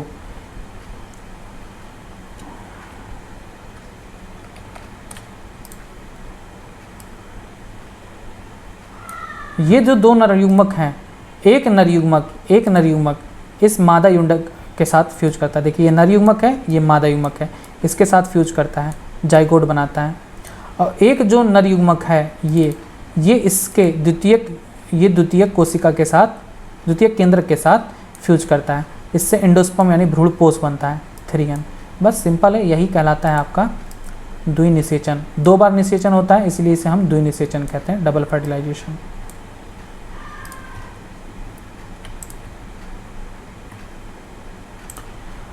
तो आवृत बीजी पौधों में दोहरा निषेचन या द्विनिषेचन की खोज किसने की थी? जी नवासीन ने की थी 1898 में। लिलियम और फ्रिटिलेरिया पौधों में क्या था? द्विनिषेचन आवृत बीजी पौधे का एक विशिष्ट लक्षण होता है। इसमें 2 नर युग्मक भ्रूणकोश में आते हैं, एक नर युग्मक अंडकोशिका के साथ फ्यूज करता है और दूसरा नर युग्मक द्वितीयक केंद्र के साथ फ्यूज करता है। तो जो नर युग्मक मादा युग्मक के साथ फ्यूज करता है उससे युग्मनज बनता है और इस प्रोसेस को हम कहते हैं सत्य निषेचन, ट्रू फर्टिलाइजेशन या संयुग्मन कहते हैं। और जो दूसरा नर युग्मक है वो द्वितीयक केंद्र के साथ फ्यूज करता है, इसे हम कहते हैं, इससे बनता है प्राथमिक भ्रूणपोष केंद्रक यानी PEN जो 3N होता है। और इस क्रिया को हम त्रिसमैकन या ट्रिपल फ्यूजन कहते हैं। त्रिसंलयन कहिए या त्रिसमैकन कहिए, बात एक ही होती है। यहाँ पर कुछ और एडिशनल जानकारी है, आप नोट कर लीजिएगा। नेक्स्ट आता है न्यूक्लिक अम्ल क्या है? वाटसन एवं क्रिक द्वारा प्रस्तावित DNA अणु की द्विकुंडलीय संरचना का वर्णन कीजिए। देखिए न्यूक्लिक अम्ल की जो खोज की थी सबसे पहले फ्रीडरिच मिसर ने की थी 1869 में पस कोशिकाओं में। चूँकि यह पदार्थ केंद्रक में मिलता है इसलिए इसे इन्होंने न्यूक्लिन नाम दिया था। बाद में अल्टमान ने इसकी अम्लीय प्रकृति के कारण न्यूक्लिक अम्ल नाम दिया। न्यूक्लिक अम्ल हमारे शरीर में 2 प्रकार के पाए जाते हैं, DNA डीऑक्सीराइबोन्यूक्लिक अम्ल और दूसरा RNA राइबोन्यूक्लिक अम्ल। DNA सभी जीवों का आनुवंशिक पदार्थ होता है, आप भी जानते हैं, लेकिन कुछ ऐसे भी जीव हैं जिनमें RNA आनुवंशिक पदार्थ का कार्य करता है। बताइए कौन कौन से ऐसे जीव हैं जिनमें RNA आनुवंशिक पदार्थ का कार्य करता है? कमेंट बॉक्स में आप लिख के आंसर दीजिए। अब पूछा गया DNA का वाटसन एवं क्रिक मॉडल बताइए। तो वाटसन एवं क्रिक ने क्या कहा था? वाटसन एवं क्रिक ने कहा था कि DNA का मॉडल कैसा होता है? डबल हेलिक्स होता है, दोहरा हेलिक्स, यानी 2 पॉलीपेप्टाइड श्रृंखला से मिलकर बने होते हैं। और दोहरे हेलिक्स 2 श्रृंखलाओं के बीच पिरिमिडिन और प्यूरिन सेतु बनाते हैं, ब्रिज बनाते हैं। प्यूरिन और पिरिमिडिन क्या है? नाइट्रोजन क्षार, एडेनिन ग्वानिन और साइटोसिन थाइमिन। एडेनिन और थाइमिन के बीच 2 हाइड्रोजन बंध होते हैं और साइटोसिन और ग्वानिन के बीच 3 हाइड्रोजन बंध होते हैं। इनका जो प्रत्येक हेलिक्स है उसका मोड़ 34 एंगस्ट्रॉन होता है और इसमें लगभग 10 युग्म पाए जाते हैं नाइट्रोजन क्षार के। यहाँ पर वाटसन एवं क्रिक मॉडल के कुछ बिंदु लिखे हुए हैं, आप इसको आप पढ़ लीजिएगा कि प्रत्येक DNA अणु में पॉलीन्यूक्लियोटाइड श्रृंखलाओं के 2 हेलिक्स होते हैं। पॉलीन्यूक्लियोटाइड श्रृंखलाएं एक दूसरे के विपरीत दिशा में कुंडलित होते हैं, अर्थात एक श्रृंखला में शर्करा के कार्बन 5' to 3' एंड में होते हैं और दूसरा 3' to 5 दिशा में होता है। प्रत्येक न्यूक्लियोटाइड नाइट्रोजन क्षारक डीऑक्सीराइबोस शर्करा व फास्फोरिक अम्ल के एक अणु से बना होता है। न्यूक्लियोटाइड के शर्करा अणु फास्फेट अणुओं से 5' 3' फास्फोडाइस्टर बंध द्वारा जुड़े होते हैं। ये सब महत्वपूर्ण बिंदु है जिनको लिखना आपके लिए अनिवार्य है, वाटसन एवं क्रिक ने बताया था। दोनों हेलिक्स के न्यूक्लियोटाइड्स हाइड्रोजन बंध द्वारा आपस में जुड़े होते हैं। DNA की एक हेलिक्स में प्यूरिन की मात्रा दूसरे हेलिक्स में पिरिमिडिन की मात्रा बराबर होती है। इसी तरीके से एडेनिन और थाइमिन की मात्रा बराबर होती है, साइटोसिन और ग्वानिन की मात्रा बराबर होती है। शर्करा और फास्फोरेट अणु का अनुपात समान होता है। एडेनो और थायमिन के मध्य 2 हाइड्रोजन बंद होते हैं, साइटोसिन और गुआनिन के मध्य 3 हाइड्रोजन बंद होते हैं। यह सारी चीज़ें आपको लिखनी है। ये फिगर है इसका डीएनए का, जो मॉडल दिया था वाटसन एंड क्रिक ने वो ये दिया था। इसको आप चाहे तो बना सकते हैं, या फिर आपके अगर एनसीईआरटी में होगा तो एनसीईआरटी से आप उसको नोट डाउन कर सकते हैं। नेक्स्ट क्वेश्चन है, लिंग निर्धारण क्या है? पक्षियों तथा मधुमक्खियों में लिंग निर्धारण की क्रियाविधि का वर्णन कीजिए। लिंग निर्धारण क्या होता है? लिंग निर्धारण का मतलब नर और मादा का निर्धारण कैसे किया जाए कि कोई जीव नर है या मादा है। देखिए बहुत सारे ऐसे जीव हैं जिन्हें बाहरी रूप से देखकर भी बताया सकता है कि कौन नर है कौन मादा है। अब इनका निर्धारण गुणसूत्रों के द्वारा होता है।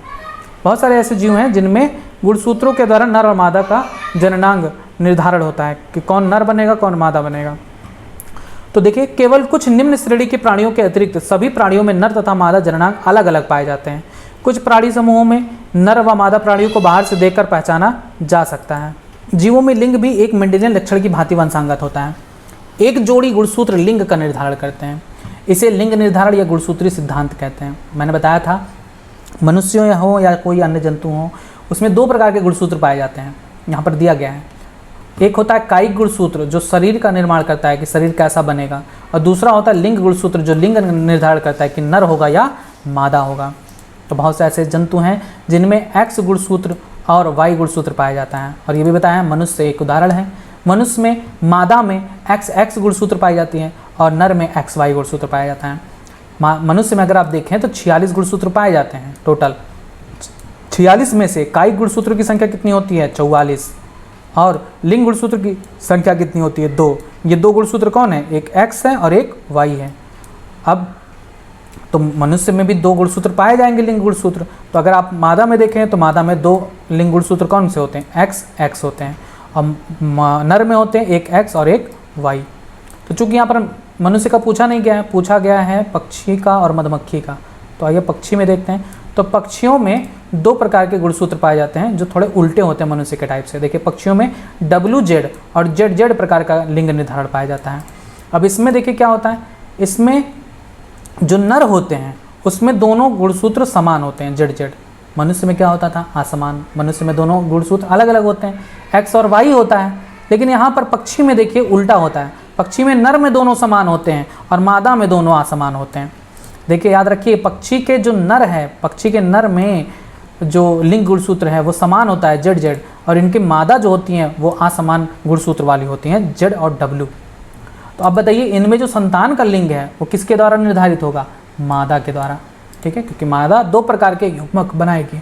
मादा युग्मक 2 प्रकार के बनाएगी, तो इसलिए मादा 2 प्रकार के अंडाणु उत्पन्न करती है जिनमें Z और या W गुणसूत्र हो सकते हैं। नर तो एक ही समान का प्रकार का गुणसूत्र युग्मक बनाएगा Z प्रकार का। अब डिपेंड कौन करता है कि Z वाला W से फ्यूज करे या Z से फ्यूज करे। यदि जब नर का शुक्राणु मादा के Z युग्मक से संलयन करता है तो ZZ युग्मनज बनता है, यानी नर संतान उत्पन्न होती है। और यदि शुक्राणु मादा के W युग्मक से संलयन करता है तो ZW युग्मनज बनता है, यानी मादा संतान का उत्पन्न होता है। तो इस प्रकार संतति में 1:1 उत्पन्न होने की संभावना होती है। नेक्स्ट पूछा गया था मधुमक्खियों में लिंग निर्धारण बताइए। तो देखिए मधुमक्खी में लिंग निर्धारण कैसे होता है आपको पहले भी बताया गया है कि मादा जो होती हैं वो द्विगुणित होती हैं और नर अगुणित होते हैं। 3 प्रकार के जीव पाए जाते हैं द्विगुणित रानी। ये जो द्विगुणित रानी होती हैं वो रानी मधुमक्खी के निषेचित अंडों से विकसित होती हैं। ठीक, द्विगुणित श्रमिक जो होती हैं वो निषेचित अंडों से विकसित तो होती हैं, लेकिन ये इनमें जनन अंग नहीं पाए जाते, यानी ये स्टेराइल होती हैं, यानी ये संतान उत्पन्न करने में सक्षम नहीं होती। दूसरा होता है अगुणित ड्रोन या नर। इसका निर्माण होता है अनिषेक जनन द्वारा, यानी रानी मधुमक्खी अपने अंडे से बिना निषेचन के ही ड्रोन को पैदा कर देती है। ठीक, ये सक्रिय नर जीव होते हैं और मादा से जनन में भाग लेते हैं। यहाँ पर ये फिगर दिया गया है, बताया गया है कि किस प्रकार से ये जो रानी मक्खी है ये ड्रोन की मक्खी के साथ फर्टाइल करके कैसे कैसे अलग अलग प्रकार के जीव का उत्पन्न करती है। आइए दिखा देते हैं। देखिए क्वीन है, इनके पास 32 गुणसूत्र होते हैं। ड्रोन है, अगुणित होते हैं, इनके पास 16 गुणसूत्र होते हैं। देखिए इनमें जब गैमीट बनती है तो देखिए अर्धसूत्री विभाजन होता है, लेकिन यहाँ पर जब गैमीट यानी युग्मक बनते हैं तो अर्धसूत्री नहीं समसूत्री विभाजन होता है। भैया अगर अर्धसूत्री विभाजन होगा तो इसका भी आधा हो जाएगा, तो आधा नहीं करना है, खुद आधा है बेचारा, तो इसलिए इसमें समसूत्री विभाजन होता है। अब डिपेंड क्या करता है कि अगर मादा का जो युग्मक है वो बिना निषेचन के ही नया संतान उत्पन्न कर दे, तब उसे हम ड्रोन कहते हैं। तो ये आगुड़ित हुआ ना। और अगर ये युग्मक इस नर युग्मक के साथ फ्यूज करता है तो पॉसिबिलिटी है कि या तो श्रमिक मधुमक्खी बने या तो रानी मधुमक्खी बने। ठीक, अब ये भगवान को किया धरा है कि कैसे कैसे ये सब बना है, थोड़ा बहुत मनुष्य को ज्ञान हो गया है। आइए नेक्स्ट क्वेश्चन देखते हैं कि आखिरी है 9वां, पादप प्रजनन क्या है, रोग प्रतिरोधकता तथा उन्नत खाद्य गुणवत्ता के लिए पादप प्रजनन का विधियों का वर्णन कीजिए। पादप प्रजनन क्या होता है? सिंपल भैया, किसी उच्च उत्पादक क्षमता या उच्च गुणवत्ता वाले किसी पौधे का निम्न गुणवत्ता वाले पौधे के साथ फ्यूजन करा दें, या ऐसे किसी पौधे के साथ फ्यूजन करा दें जिनमें कुछ वांछित गुण उपस्थित हों, तब उससे जो संकर संतान उत्पन्न होती है ना, तो उसमें दोनों पौधों के लक्षण उत्पन्न होते हैं। तो इससे हमें उच्च गुणवत्ता वाले पौधे प्राप्त होते हैं। इसी को कहते हैं पादप प्रजनन, प्लांट ब्रीडिंग। तो पारंपरिक खेती से मनुष्यों तथा पशुओं के भोजन के लिए सीमित मात्रा में जौ मात्रा का उत्पादन होता है। अच्छे प्रबंधन, कृषि भूमि का क्षेत्र बढ़ाकर उर्वरकों, खादों व सिंचाई की सुनिश्चितता करके रोग प्रबंधन द्वारा उत्पादन में वृद्धि की जा सकती है, परंतु केवल एक सीमा तक। फसल उत्पादन में वृद्धि का एक और विश्वसनीय तरीका है उच्च उत्पादन व रोग प्रतिरोधक क्षमता वाली किस्मों का प्रयोग। देखिए, अब सिंपल से यही समझा देते हैं। एक पौधा है जिसमें उत्पादन क्षमता अधिक है, मान लो ये खूब सारा, अगर हम मान लेते हैं कि कॉटन का पौधा है, कॉटन का पौधा है और ये खूब कॉटन उत्पन्न कर रहा है, लेकिन बेचारे के पास रोग प्रतिरोधक क्षमता नहीं है, रोग इसमें लग जा रहा है जल्दी, तो उत्पादन घट जा रहा है। एक अन्य कॉटन का पौधा है जिसमें उत्पादन क्षमता तो उतना नहीं है लेकिन रोग प्रतिरोधक क्षमता है, तो इन दोनों को हम बीच में क्रॉस करा दें, तो क्रॉस कराने पर हमें एक ऐसा पौधा प्राप्त होता है जिसमें उत्पादन क्षमता बहुत ज़्यादा होती है इसके कारण, और प्लस इसमें रोग प्रतिरोधक क्षमता भी आ जाती है इस पौधे के कारण। तो यानी ये सुपीरियर हो गया ना, यानी ये उत्पादन भी बढ़िया करेगा और रोग प्रतिरोधक भी होगा। तो यही उद्देश्य होता है पादप प्रजनन का, कि दो अलग अलग लक्षणों वाले पौधों से एक संकर पौधा उत्पन्न किया जाए जिनमें दोनों पौधों के गुणवत्ता वाले लक्षण उत्पन्न हो सकें। यह किस्में पादप प्रजनन विधि द्वारा तैयार की जाती हैं। यह विधि भारत में हरित क्रांति का आधार भी है। पादप प्रजनन की परिभाषा क्या है? तो पादप प्रजनन कृषि विज्ञान की वह शाखा है जो आर्थिक रूप से महत्वपूर्ण पौधों के सुधार से संबंधित है, अर्थात अधिक उत्पादन देने वाली, रोग प्रतिरोधक व खेती के लिए अधिक उपयुक्त पादप किस्मों की उत्पत्ति हेतु पादप प्रजातियों में किए गए उद्देश्य से पूर्ण फेरबदल पादप प्रजनन कहलाता है। अब रोग प्रतिरोधकता के लिए पादप प्रजनन विधियाँ कौन कौन सी हैं? 2 विधियाँ हैं, पारंपरिक प्रजनन विधि, दूसरा उत्परिवर्तन प्रजनन। तो पारंपरिक में मैंने क्या बताया आपको, बताया ना कि 2 ऐसे पौधों को ले लें जिन बढ़िया गुणवत्ता हो, उससे हम संकर द्वारा एक नया संतान विकसित कर सकते हैं। अब उत्परिवर्तन में क्या होता है, हम सीधे जीन प्रवेश कराकर या उनमें हम उत्परिवर्तन कराकर एक्सरे प्रोसेस से या गामा रेस से, बहुत सारे टेक्निक होते हैं, जीन गन मेथड होता है, उससे हम उस पौधे के जीन में उत्परिवर्तन ला दें और उससे वांछनीय गुण पैदा करा सकते हैं। पहले वाले विधि को देखते हैं। तो इस विधि का प्रयोग न केवल रोग प्रतिरोधी फसलों को विकसित करने के लिए किया जाता है, बल्कि अधिक उत्पादन, सूखा प्रतिरोधी, लवण प्रतिरोधी आदि लक्षणों के लिए भी किया जाता है। इस विधि द्वारा रोग प्रतिरोधी किस्मों को विकसित करने के लिए संकरण तथा रोग प्रतिरोधी जनन द्रव्य का चयन मुख्य भूमिका निभाते हैं। विभिन्न पद क्रमानुसार इस प्रकार है। प्रतिरोधकता स्रोत के लिए जनन द्रव्य को छांटना, यानी प्रतिरोधकता उत्पन्न करने के लिए हम ऐसे ऐसे जर्म प्लाज्म को छांटें जिनमें रोग प्रतिरोधक गुण हों। चयनित संकरों का संकरण कराते हैं, यानी जो हमें संकर मिलते हैं उनका हम संकरण कराते हैं। संकरों का चयन करते हैं, मूल्यांकन करते हैं और इस प्रकार से नई किस्मों का परीक्षण कर उन्हें हम निर्मुक्त कर देते हैं न्यू वैराइटीज़ के रूप में। ये आपको सीक्वेंस दिए गए हैं, इसको आपको नोट कर लेना है। थोड़ा सा इधर हो गया है, इसको इधर कर लीजिएगा। अब हम भी थक गए हैं इसलिए आवाज़ नहीं निकल रही। उन्नत खाद्य गुणवत्ता के लिए पादप प्रजनन, खाद्य गुणवत्ता बढ़ाने के लिए पादप प्रजनन कराया जाता है। यानी कोई ऐसा पौधा है जिसकी उत्पादन क्षमता बहुत है लेकिन उसमें पोषक तत्व की कमी है, तो इसको हम ऐसे पौधे के साथ फ्यूजन कराएंगे जिसका मान लो उत्पादन क्षमता कम है लेकिन पोषक मात्रा बहुत अधिक है, तब इससे हम फ्यूजन करा देते हैं। तो एक ऐसा पौधा प्राप्त होता है जिसकी उत्पादन क्षमता भी अधिक हो और उसमें पोषक मात्रा भी अधिक हो, तब हमें दोनों लक्षण प्राप्त हो जाते हैं। ठीक, तो इस उद्देश्य से भी पादप प्रजनन कराया जाता है। इसे हम कहते हैं उन्नत खाद्य गुणवत्ता के लिए पादप प्रजनन। तो विश्व में लगभग 840 मिलियन से भी अधिक लोगों को रोजाना की खाद्य तथा पोषण संबंधी आवश्यकताओं की पूर्ति के लिए पर्याप्त आहार प्राप्त नहीं हो पाता। इस संख्या से कहीं अधिक लोग, लगभग 3 बिलियन लोग सूक्ष्म पोषकों, प्रोटीन तथा विटामिन अपर्याप्तता अथवा कुपोषण के शिकार हैं, क्योंकि ये लोग फल, सब्जियों, फलियों, मछली तथा मीट आदि पर्याप्त मात्रा में नहीं खरीद सकते हैं। इसलिए भोजन जिसमें आवश्यक सूक्ष्म पोषक, विशेषकर विटामिन ए, आयोडीन, जिंक का अभाव होता है, उससे रोग उत्पन्न होने का खतरा बढ़ जाता है। परिणाम स्वरूप जीवन काल तथा मानसिक सामर्थ्य घट जाती है। तो इस उद्देश्य से हम खाद्य उत्पादन की वृद्धि के लिए पाद प्रजनन कराते हैं। नेक्स्ट अथवा क्वेश्चन है, निम्नलिखित में से किन्हीं 2 पर संक्षिप्त टिप्पणियां लिखनी है। किन्हीं 2 पर ही लिखनी है। हम यहाँ पर 3 का आंसर तो दे दिए हैं, लेकिन आपको सिर्फ 2 ही लिखना है। मत्स्यकी लिखिए, अंतःप्रजनन लिखिए, या फिर उपार्जित लक्षण लिखिए। ठीक, मत्स्यकी क्या होता है? सिंपल, मछली पालन को क्या कहते हैं? मत्स्यकी। अब मछली पालन क्यों किया जाता है? मांस की प्राप्ति के लिए। किसमें किया जाता है? तालाब में किया जाता है, टैंक में किया जाता है, जलाशयों में किया जाता है। अब इसमें कौन कौन से आते हैं? केकड़ा आता है, झींगा आता है, लॉबस्टर आता है, खादा एस्टर्स आते हैं और अन्य जलीय जीव आते हैं जैसे मछलियाँ। समुद्री मछली में हिल्सा, सरडाइन, मैकरेल आती हैं, पॉम्फ्रेट आती हैं।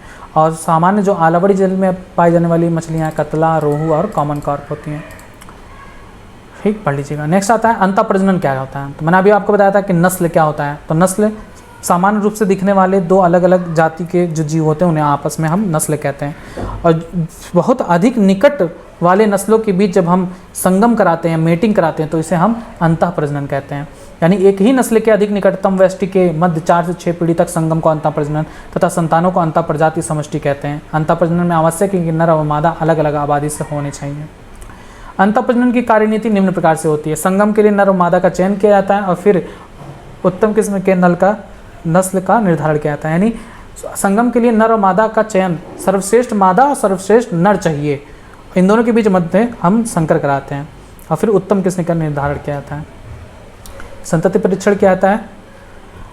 नेक्स्ट आपका क्वेश्चन था उपार्जित लक्षण क्या होता है। तो देखिए, उपार्जित लक्षण और वंशांगत लक्षण 2 प्रकार के होते हैं। उपार्जित लक्षण वे होते हैं जो कोई भी जीव अपने जीवन के पश्चात सीखता है। जैसे हम लोग क्या हैं, हम लोग पढ़ना सीख रहे हैं, हम लोग साइकिल चलाना सीखते हैं जन्म के बाद, हम लोग तैरना सीखते हैं। ये सब हमें जन्म से नहीं आता। अगर आपको उठा के पानी में फेंक दें तो आप तैर नहीं पाओगे बिना सीखे। तो ऐसे लक्षण जो हम जन्म के बाद खुद से सीखते हैं उन्हें हम उपार्जित लक्षण कहते हैं। ठीक, तो उपार्जित लक्षण वे हैं जो व्यक्ति अपने जीवन काल में विकसित करता है, सीखता है। ये एक पीढ़ी से दूसरी पीढ़ी में स्थानांतरित नहीं होते। अब ये सोचो कि हम तैरना जानते हैं और हमारा बच्चा बिना सीखे तैर ले जाएगा, तो ऐसा नहीं होता। ये लक्षण वंशांगत नहीं होते।